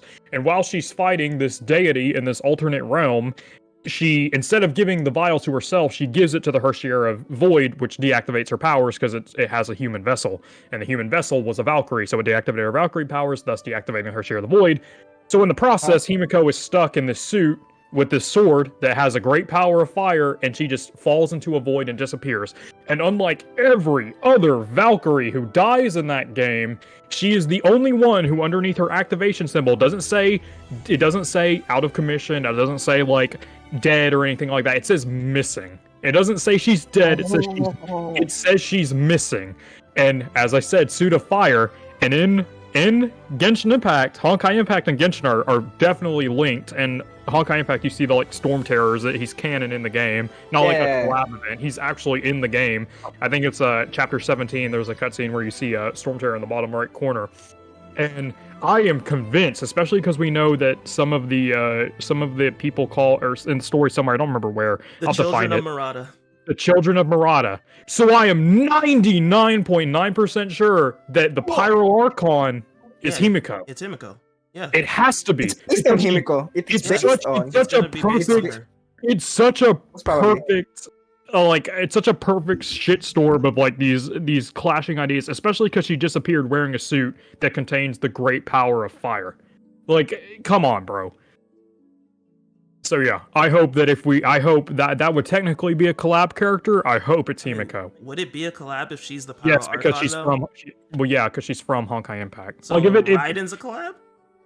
Because I'm saying. You're saying you want it to be that Himiko, that exact one, not based. You want it to be that Himiko. Okay. You guys are melting my brain. No chance. Can we have one at a time, please? You guys are melting my brain when you guys all go at once. I want it to be that specific Himiko because it is too much of a coincidence for it to not be. All right, I want it to be that specific Himiko, and if it is, that would technically be a collab character. Therefore, that is my answer. I just want Konosuba. Perfect. Konosuba! Yes! So, to match Soul's very, very long answer, I'm going to give a very, very short answer, right? So, you see, because Aloy's in the game, because Sony has their money handing out to Hoyo, right? Money. And they want to do advertising. And guess what just came out? And I would like to see him in the game. Kratos. I want Goku. I want Goku in Genshin. Oh my fucking god. That'll be crazy. Kratos and Genshin would get me to come back just to play as Kratos. I don't care if he's bad. I would be That Kratos. might bring me back as well. To use the Blades of Chaos in Teyvat would be insane. He could be. I almost have a triple count Aloy. I do not care. The game is easy. I will play Kratos. Knowing Hoyoverse, I wouldn't put it past them to release like a collab character that has a unique weapon system. Look at how they just throw away entire islands, like the Golden Archipelago. If they learned anything from their current collab, is that they need to create more FOMO. And I think they need to scale collab characters up to C6, but their C6 should be equivalent to like a character's C1 or C2, and and the C6 should be obtainable through the collab limited event, meaning you basically, as long as you play for the entire duration of the event, you should get a 5-star character that is equivalent to C2 with their signature weapon. So basically the exchange would be you grind day in day out for like 2-3 weeks for this event, and you get this character. And if you miss even like a small tiny bit of it, you're not going to have enough token exchange for like the whole character. And they need to make these characters very unique. So let's say like a scythe, or like a sickle on a chain type of character, like the Blades of Chaos. Yeah, like the Blades of Chaos type of like a weapon, or like a heavy wielding double-handed hammer, or like something like that. These kind of unique combat system that can only exist in special collab limited time. So it's just like FOMO to the max. Like, but because those characters are free, right? Like, because they're technically free as long as you play the game. During that period, that could get a lot of people to come back and stuff like it. But specifically, what type of collab would I want is like I actually, this is really weird, I want some sort of like Greek like mythology collabs. Like I know people were expecting like One Piece. I know somebody from Greek mythology that would make a good collab. If we had the main character from Hades, oh my god, that would be awesome. Yeah, like those kind of characters, I think they suit like this weird fantasy mythical stuff more than like somebody from Jujutsu Kaisen or something No, I agree. like that. Right? It's hard to even I'm not think. worried about the. This goes into a good discussion because there's the Fortnite topic. Whenever Aloy first came out, everyone's like, "I don't want to be Fortnite." I'm gonna be real. I don't care about that because if you don't like the character, just don't use them. Like everyone For gets a free. character for free, so just never use them. Or even better, don't accept them from the mail, and then they disappear after 30 days. You never have to see them again. It's a single player game, so I'm of the camp that they can add whatever they want. He's of the camp, suck it up, buttercup. It's not a big deal.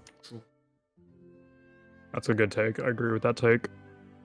Anybody Based else? take, based. Mm. All right, let's do one more question. You got one, Flo? I was just listening to you guys ramble here. So let me scroll up, see if we got. Do you guys play? Oh, this is a kind of a good one, I guess. Do you guys play Genshin in English? Why or why not? If not in English, what language do you play in? Shit, here we go. JP. Say this all the time. All right, the people that like I know a bunch of people that like they say I play Genshin in English. They're like, ugh, why are you playing on English, motherfucker? You're speaking English. Like, what the fuck do you mean? I play it. I play it in English because I like to understand what my characters say. Don't get me wrong. I play fucking, Puni. That's an exclusively Japanese game. Everything they say, even the fucking text is in Japanese. I get enough of my other languages from that. That shit's a pain in the ass. I just wanna listen to it in English. If I decide to listen to it, I don't want to read. Okay, I don't know how to read. All right, I'm stupid. I don't know how to read, so I play it in English. That's my reason.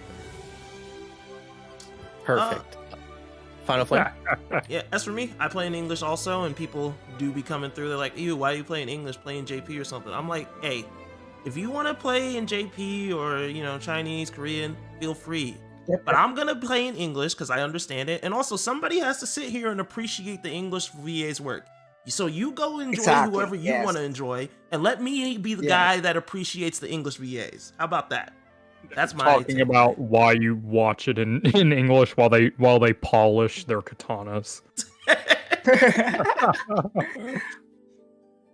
I like using JP because like I watch a lot of anime, but I'm not really like a veteran weeb. I've just been like 2 years, 3 years, and I really like some characters like the same voices from other animes that I really love. Seeing them playing to the world of Genshin, it's really interesting to me. Like, oh, I know this voice.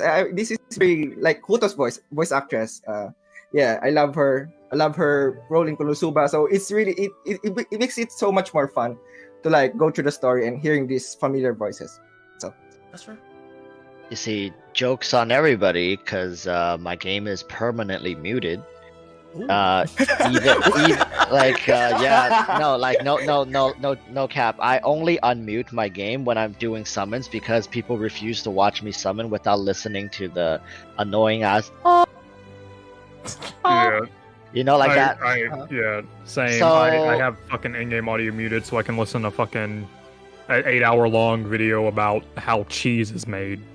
Yeah, Around. yeah, that's one of the other reasons I have something playing on the side. But when I do have my audio on, it's CN, and I think one of the things is like CN surprised me so damn much. Yeah, surprised, right? Like we somehow got most of the major ones already filled. So CN actually really surprised me. I used to play on JP until I actually listened to the CN voice acting. I was like, oh my god, like this is not what I remembered CN's voice acting like was. So it was really good, and especially Zhongli. Like if you guys have ever heard the CN Zhongli voice acting is very good, and I think there's also something that like I understand the language, so like the way they like have like they say their ultimate moves and stuff, it's very poetic in like some of them, and it feels like really sophisticated, and I love that as well.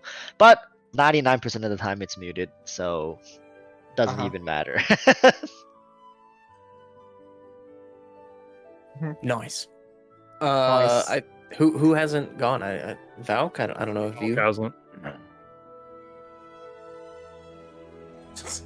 It's even there. Great answer. Great answer. No, it's good, gone. good. Okay, well, I'll just Oh, say. my mic's muted. I forgot. Oh, okay. Go ahead. Go ahead. All right. So, I'm very, very indifferent on languages. I don't really care. There's certain things I like. The only thing I'm really big on is Raiden Shogun's JPVA is Slan from Berserk, and I'm a huge Berserk fan. Outside of that, I just play in English because I understand it. That's it. I just want to understand what they're saying without having to read, so I can like look at something else while the dialogue's going that I can't mash X on. So I can be playing on my computer and just listen to it like an audiobook. That's about it. And fuck all y'all. Not a single one of you said you don't know how to read. Come on. I know one of you doesn't. I can't be the only one. Cody, what about you when you did play? I was gonna say I don't play anymore. Yeah, I think for me it was just the preference at the time. So there would be some times where I logged on and I wanted to hear JP voices. Sometimes I just wanted the English VAs. So it's just a preference at the time. Nothing too special about it. Yeah, I tend to swap back and forth too. Like for quests, I like to do the English stuff because, like, kind of like what Valk was saying. Like I can't, like if subtitles are on the screen, I'm staring at them. I don't care if I've already read it. Like my eyes just will not peel away from the stupid words on the screen, and so then I miss all like the facial expressions and stuff going on. So for stories, I like to have it in English so that I don't have that issue. But when I have the opposite issue for combat because you use the characters so often that like when you hear the same voice lines over and over, it just really gets like irritating for me. But when I have them in JP, I have no idea what they're saying, so it doesn't bother me. It's just the same. True. So you're talking about right here, true. right now, right here. Right here. Yeah, Right yeah, now. please. Last forever. Right here. Right here. Right now. Fortness.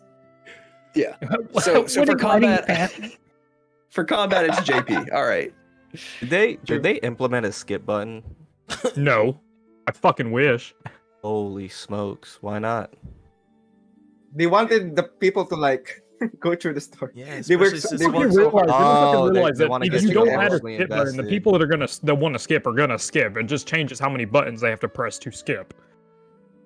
Like when I skip through tedious. dialogue, I'll fucking like Yolan's quest. I didn't even fucking do Yolan. I did do it, but I didn't listen to it. I literally had fucking headphones on, listening to God knows what, while spamming through X, and I wasn't even paying attention. And for the most recent one, Tainari's, they make you do Tainari's quest, and Tainari and Nilu's quest have to be 100% done before you can do the final quest for the Sumeru Archon quest. Did you know that? No, I didn't have do to have- Tina request.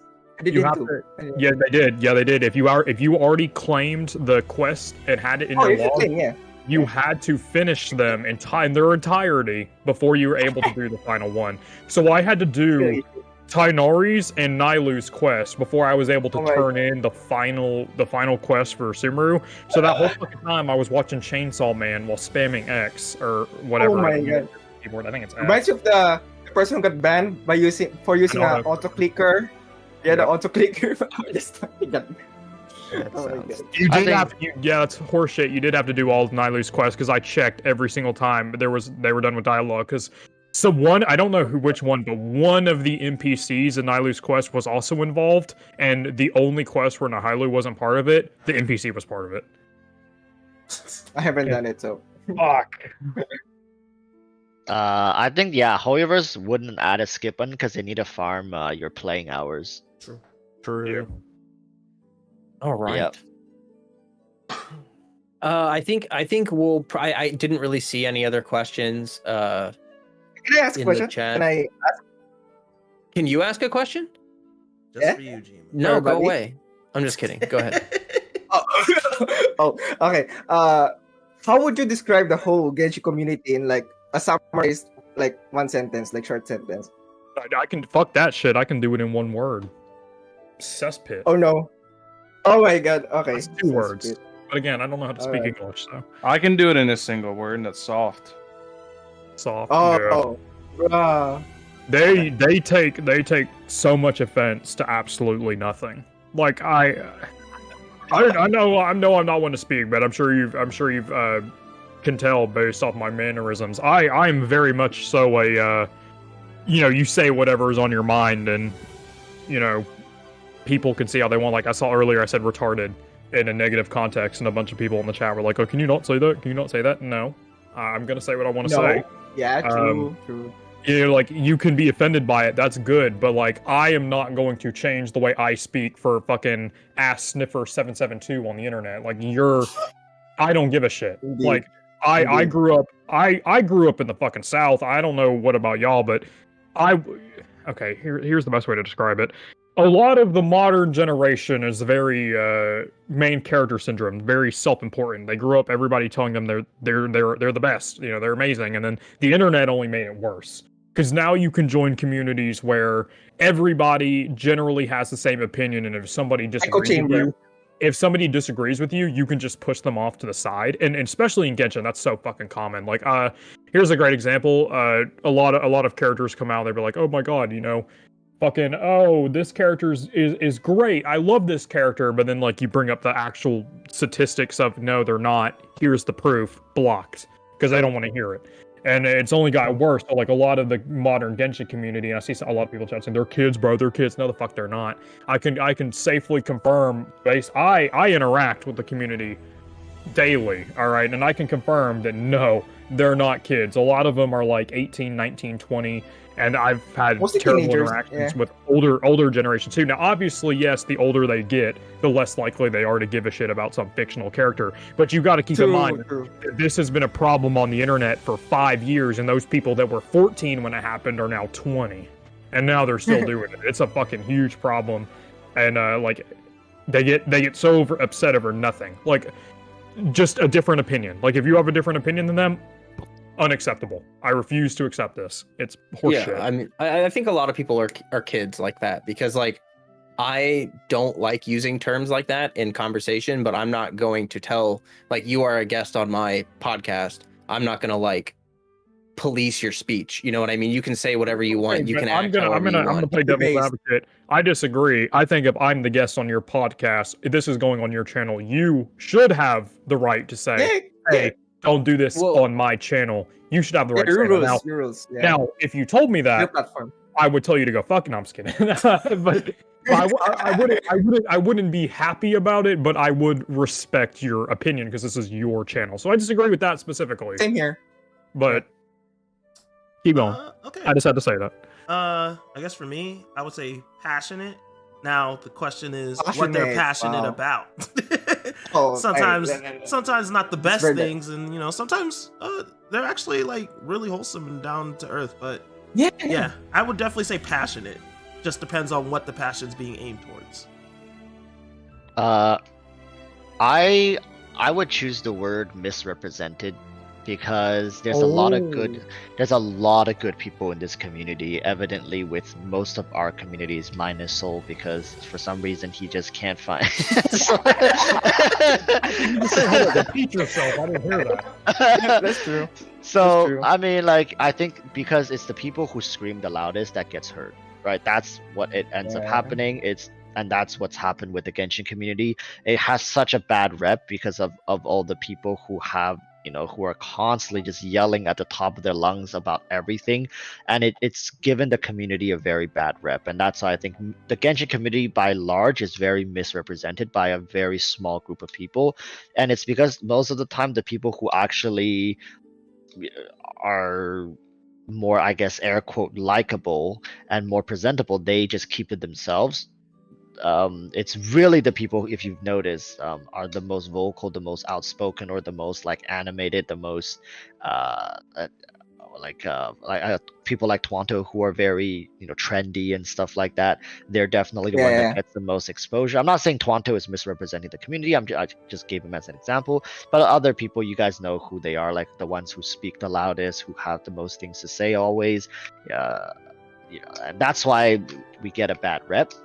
Not saying we don't have any mistakes and we should all be hailed as the icons, but I'm just saying that the Genshin community is very, very big. It's huge, but I think people from the outside only knows like that one small group because it's very easy to poke fun at these people and just put them on a spotlight, and everybody just point fingers and laugh at them. And that's why I think they even to this day they're so well known even outside of Genshin, and somehow that just became what Genshin is.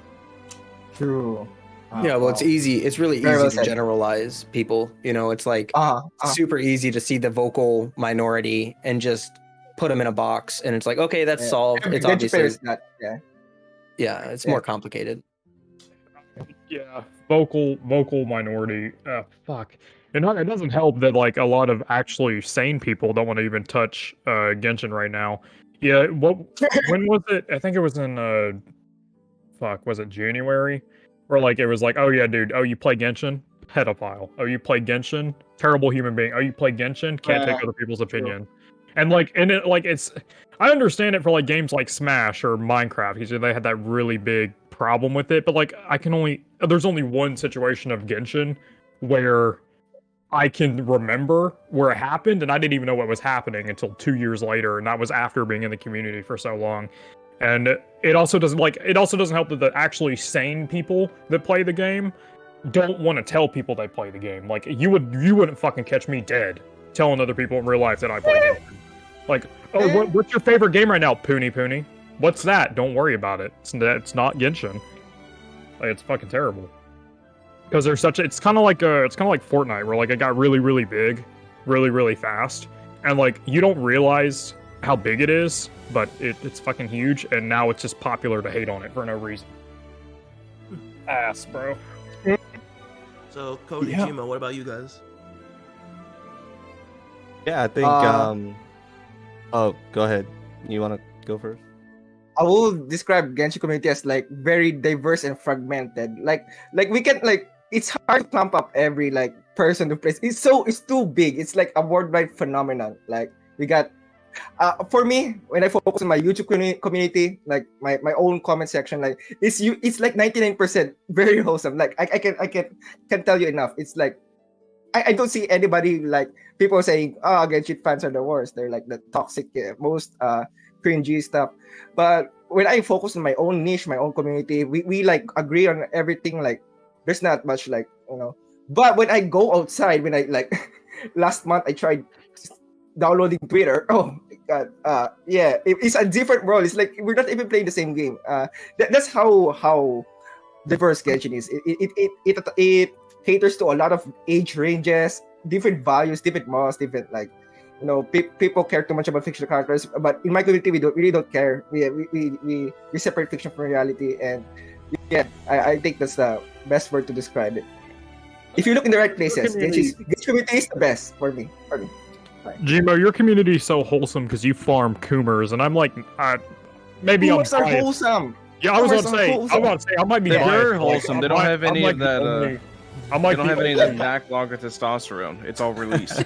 I'm like the only Genshin YouTuber in the history of ever that has an NSFW chat in my Discord, and the people that are in that chat specifically, they don't touch anywhere else, and they are the nicest people ever. And it's just what the fuck? Like, why aren't you? Oh shit! I almost joined call. Fuck! Why aren't you anywhere else in the community? Y'all are so fucking nice for no reason. Where are y'all? So that's probably why your community is so wholesome, because you farm the Coomers, bro. Also, I like target like older people, like of course people like, you know, more mature more mature content. Yeah, I don't know though. I don't know for real though. I want to be family friendly. I never want to be family friendly. It's the biggest like, I hate it. I don't want to be family friendly. Yeah, well, my channel is like very family friendly, and so is my Discord, and everyone in my community is really nice and wholesome. So I don't know. Maybe they look at stream dropping curse words every other sentence. They probably look at stuff on their own time, you know, and I just like, for me personally, it's like, this is a video game and I'm not here to like make it about my sexuality or like my preferences for different kinds of people. So like, I'm honestly, I think it's really, I'm not trying to piss anyone off, but like, I just think it's kind of gross and weird when people make the game super sexual, because it's like, those are the same people who are like, oh, we don't care about fictional characters, but also fictional boobies. And it's like, okay, cool and all, but like I'm just here to like play a video game and like vibe and stuff, and I'm not here to like masturbate. What you say? You can't You know deny- what's you can't even deny- funnier about what you're saying though, about all of this, is that canonically none of the characters have any romantic interest in anybody except for the one flower girl for Diluc. That is the only romantic interest in the game for a main character. I'm gonna piss on your grave here, Val. It's heavily implied that there's something going on with Eula and Amber, and it's also heavily implied that there's something going on with Baidu and Ning Wang. It's just friends. It's never. It is never outwardly undertones. said. But for the I'm love of telling you, it's fucking just friends. but dude, for the love of That's fucking God, headcanon you Amber got and going, Eula man. take a bath I together, respect bro. it. How did we I get on respect this? Money. it. That's headcanon you got going though. That is not weapons. What the fuck do you mean? Hey man, It's what they're hey. doing. They know what they're You can doing. hide being a Kuma all you want, but Jima's there for you. No, fuck Yeah. off. No, sorry, Demo. Not happening. But okay, but Flowcat, Taken. I pissed on his grave. I'm gonna piss on your grave too. They definitely do lean into the sex side of the community. I mean, for the love of True. fucking God, Raiden pulls a It's so sword out of good. her fucking titties. You cannot sit here and tell me that she doesn't play into that part, bro. I Come hate on, those people now. like saying Genshin is the most pure, wholesome game. Very, I don't know, man. I don't know. I mean, Come on, they bro. obviously never seen denying like it. Shenhe rocking up into battle in full lingerie. Yeah. I don't know what the Cloud Retainer's got going, but like she's been handing out some BDSM really sex dungeon up in the clouds. yeah, like man. some really weird outfits Yeah. to her like students. Like, I haven't gotten you, Shenhe. I'm worried I mean, for who's Yelan. coming next. Like they had no reason to make Yelan, Yelan splash Eula. art like that, right? Eula. Yelan splash art. I mean, I'm not saying that it doesn't exist. I'm not saying that the characters aren't attractive. I'm not saying that. I'm just saying that I think it's weird that a lot of people spend, like, there are people that spend 85% of their time just being horny with the game, and it's not my experience. My experience is, like, having an emotional connection and not just, like, sexualizing these characters, you know, like, caring about their backstories and stuff. So that's all I'm saying. You know, people can have their own experience of the game. Like, we all obviously have a very different experience of the game, as we can all, anyone watching this podcast can tell. We all vastly disagree on so many different things, and that's chill. Like, that's fine. It's I'm just okay. trying to, I'm just trying to attract people that Yeah. are similar to how I feel about the game and want to like vibe with me. So Respectable. People that have the same idea as you. Yeah. I mean, not necessarily the same idea. People disagree with me in my community. No, he's I accepted just think that. I like to attract people that disagree with me because there's nothing more fun than having a 3-hour-long conversation at 1 o'clock in the morning about pixels in a video game. All Right. right. All right. So, Cody, what's your word for the community? Yeah, that What do you topic. think about Raiden took a Shogun hard pulling a sword left. out of her tits? What's your opinion on that? Guys, can we one at a time and also let Cody talk, please? Thanks. Yeah, so in terms of the community, I mean, I echo a lot of the same sentiments as a lot of you here. I mean, I could see all sides of it from every one of you.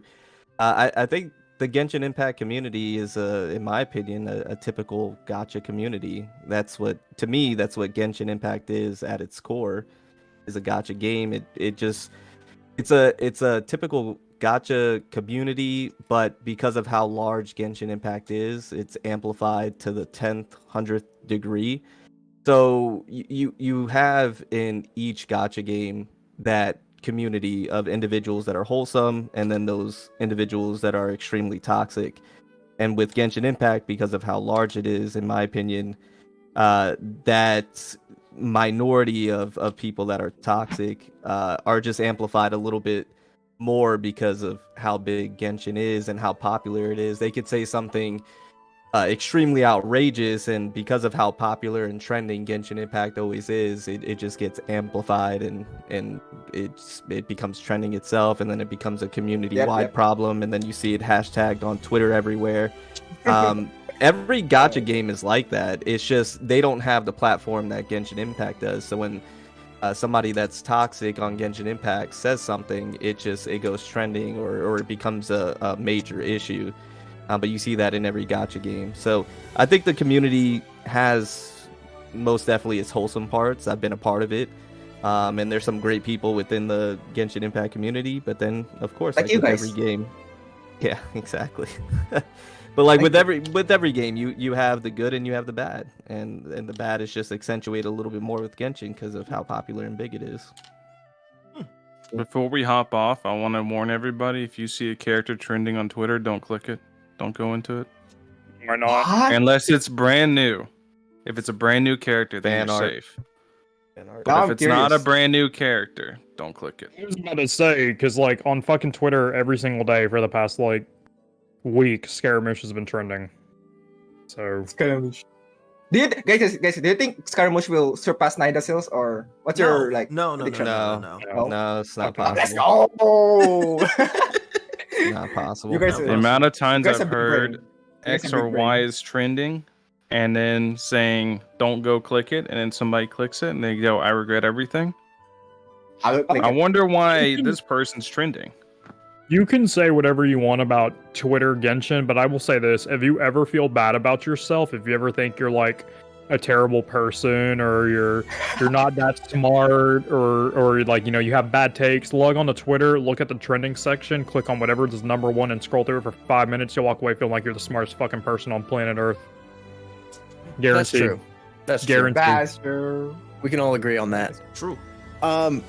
So let's do this. Let's just start wrapping up the thing. So like we can go from like left to right and just kind of give our little outro spiel, whatever we want to say. And then I mean we can keep discussing stuff if we want, but we can consider the podcast like over at this point, you know. I'll go first because it's 1 Play the o'clock in the outro morning. music. It's like 1:30 a.m. for me, and I want to dip. I haven't even All right, showered go- yet. yeah, so you mind can if I go first? first if you want to get out of here. So what is our like outro thing? What do you want us to do? If there's something I'm not allowed to do. I mean, like that language that you used earlier, maybe don't be as foul with your language. Other than that, I don't really care. Well, we're already close to over now, so I don't think it matters. But if we ever collab in the future, I'll keep it in mind. Hi, I'm Soul. I'm the monstrosity on the far right. I make videos talking about random shit that I don't like, and I pretend to be mad. That's what I do. But do keep in mind that everything that I've done from now on, I'm not doing it anymore. I have a new thing in mind that I want to do. I want to be more normal because I'm really sick and tired of making a video, pretending to be mad and ruining my whole fucking evening because of it. So I'm going to be more normal. I'm going to not be a rampant asshole. I will curse a lot. I'm sorry for that. If you don't like it, that's cool. But yeah, that's about it. It was fun being on Walrus Final, Further Beyond, even though you didn't really talk that much. It was still cool to talk to you before. Gmo, Valk, and Flowcat, thanks for having me. I gotta go. Like 1:30, but again, it was really cool talking to y'all. Well, thanks for being Thank you, here. bro. Yeah, and Flowcat, next time, man, if you don't like me saying, fucking ass all the time, just say something early on, and I'll stop, bro. Like, don't suffer in silence, man. This is your channel. I get that, but I feel like we've had this conversation maybe more than a couple times, and I feel like at this point, I don't know why I would have to say that to you, if that makes sense, but we don't need to have this conversation right now. I don't look at your channel, dude. I'm just saying, like, I don't know. Sorry. It's fine. I get. It's I'm chill. really sorry. It's cool. It's cool. It's fine. You're allowed to be whoever you want to be. I'm not here to like police who you are. All right. Cool. Well, it was fun. Goodbye. Why? Bye bye. He secretly Bye. loves Genshin. I guess Walrus next. We all Oh, know yeah, that. we'll go from right to left, I guess. Yeah, I mean it was great being here. Definitely longer than I thought it was gonna be. Oh, yeah, way Like, longer. we- Way longer. yeah. But It's fun, it was though. it was fun. Yeah, thanks for having me, and I look forward to episode 2. Ooh. Huh? Actually, I do have a question. Like, how often do we plan to do this? And yeah, is this gonna be a patch per patch thing? I guess it's great to let the audience, like people who are still watching right now, know how often this is gonna happen, and yeah, where they could find out or stay on schedule with the Teyvat Summit Teyvat episode 2. Summit. I Maybe 3 times a year? I mean, I'm down to do it like a few times a year, but like every patch is way too much because getting Yeah, this many people together. exactly. But I was thinking like annually or biannually, but we could even do it triannually, like every 4 months. I feel like that would be interesting down. too. Yeah, like chat, I know there's a lot of people saying once a month, once a patch or whatever, but you got to keep in mind that like the back end of this is a lot of work. Like there's a lot of organizing, getting our schedules to line up alone is like, it's crazy. I'm shocked that we're all here right now. Yeah, it's a miracle. Yeah. This was even delayed a week, so Yeah, this was. Yeah. But we will definitely do it again. one idea. Please invite me. Thank you. Don't worry, Jimmy. We will. It's honestly why I almost forgot about it, because it kept delayed a week. I forgot it was delayed. It's okay. Yes. So for outros, wouldn't be Gmail next? Yeah. Jimmy, you want to do you? Okay, outro. I don't know. Please don't visit my channel. Your life will be ruined. Stay at least Go to it. like 500 mile away. Okay. Yes, that's it. Get this man to 100K. Don't judge his channel by the thumbnails. I promise you. Actually watch the video. Oh yeah, his videos are funny. Don't judge him by the Right. thumbnail. Thank you. They're just Right, thank fake. you. Are they really though? I do really. Yes. Yeah. I guess I'll go next. You guys already know Final Flame. Yeah, I mean, just thank you for everybody that came through. Greatly appreciate Flo for being the first host of the Teyvat Summit. 100%. Can't wait to do another one with whoever knows who's gonna host next. So we'll figure that out hopefully in a few months. But yeah, just thank you for everybody coming out. And as always, remember to keep burning bright and Latome. Unfortunately, I can't do Latome here because I don't have my other mini final. Latome. But yeah, you guys keep burning Not bright. to me. Aw. Alright. All right, we got Val, Cody. Gotta say Flo for last. Okay, yeah, I'll go next then. I'm Val. If you liked me or anything, just make sure to use my code at GamerSubs. Code Val for 10% off. Nice. Nice. That's really it. Yeah, no, I'm honored to be here once again. I haven't been playing the game, so surprised to get the invite. I'm just honored to even be a part of this. It was a great time. Not gonna lie, it does, doing this and speaking about the game once again, because I haven't spoke about it in quite some time, kind of might have sparked something in me to maybe get back into it. Maybe get a little more prepared for the second one if I get an invite back. So that way I have more to talk about. I know I didn't talk about much, just because I didn't feel super qualified to talk about a lot of the topics. So wanted to let the more qualified individuals here speak about topics and weigh in on that. But once again, I just feel honored being here. I appreciate you guys taking the time out to invite me and hearing what I have to say, and cannot wait for the next one, and should be good. So thank you guys. I appreciate it. Nice. Yeah, for sure. Thanks for being here. I mean, it doesn't really matter how much everyone talks or whatever. It's just like even if you quit the game, you still played the game. You know what I mean? It's not like you don't have any reason to be here or anything. So it's good to have you, for real. Yeah. Does anyone else have to go, or am I going? Has Walrus gone? I can't remember. Yeah, I already He's went. technically still here. Yeah, everybody's gone. So it's just you, Oh, man. shoot. Host of Okay, the all right. night. Yeah, so I'm super honored, and thank you, Flame, for coming forward to me and letting me host this for the first time and whatnot. That's great. I'm happy to be here. I've got my Discord link pinned. If anyone watched this, you want to join my Discord. I do see a lot of people in chat that I normally see, but if you're new around these parts to my channel, make sure you hit the sub, like the video, whatever, and check out some of my other content. I'm a fire performer. I do that. That is a thing that I do. I have a video, an old video of some of my older fire performance stuff. I would love to do some more Genshin related stuff, but I need my channel to grow. My channel has to grow, and then I can probably do some cool cosplays and mimic people's kits and stuff, especially pyro units stuff. So yeah, hit up my channel. Sheesh. Yeah, this was fun. This was a great time. I really this is the kind of stuff that I live for. It's we all have different experiences, and I love listening to everyone just give their takes and talk about stuff. So super glad to be here. Different perspectives, like broaden your horizon. Yeah. No, it's nice. Yeah, exactly. I mean, that's the main Yeah. point of this Teyvat Summit. Is really just to show that just because we have different viewpoints on the game and how Yeah. we interact with it, doesn't mean we can't be chill with each other.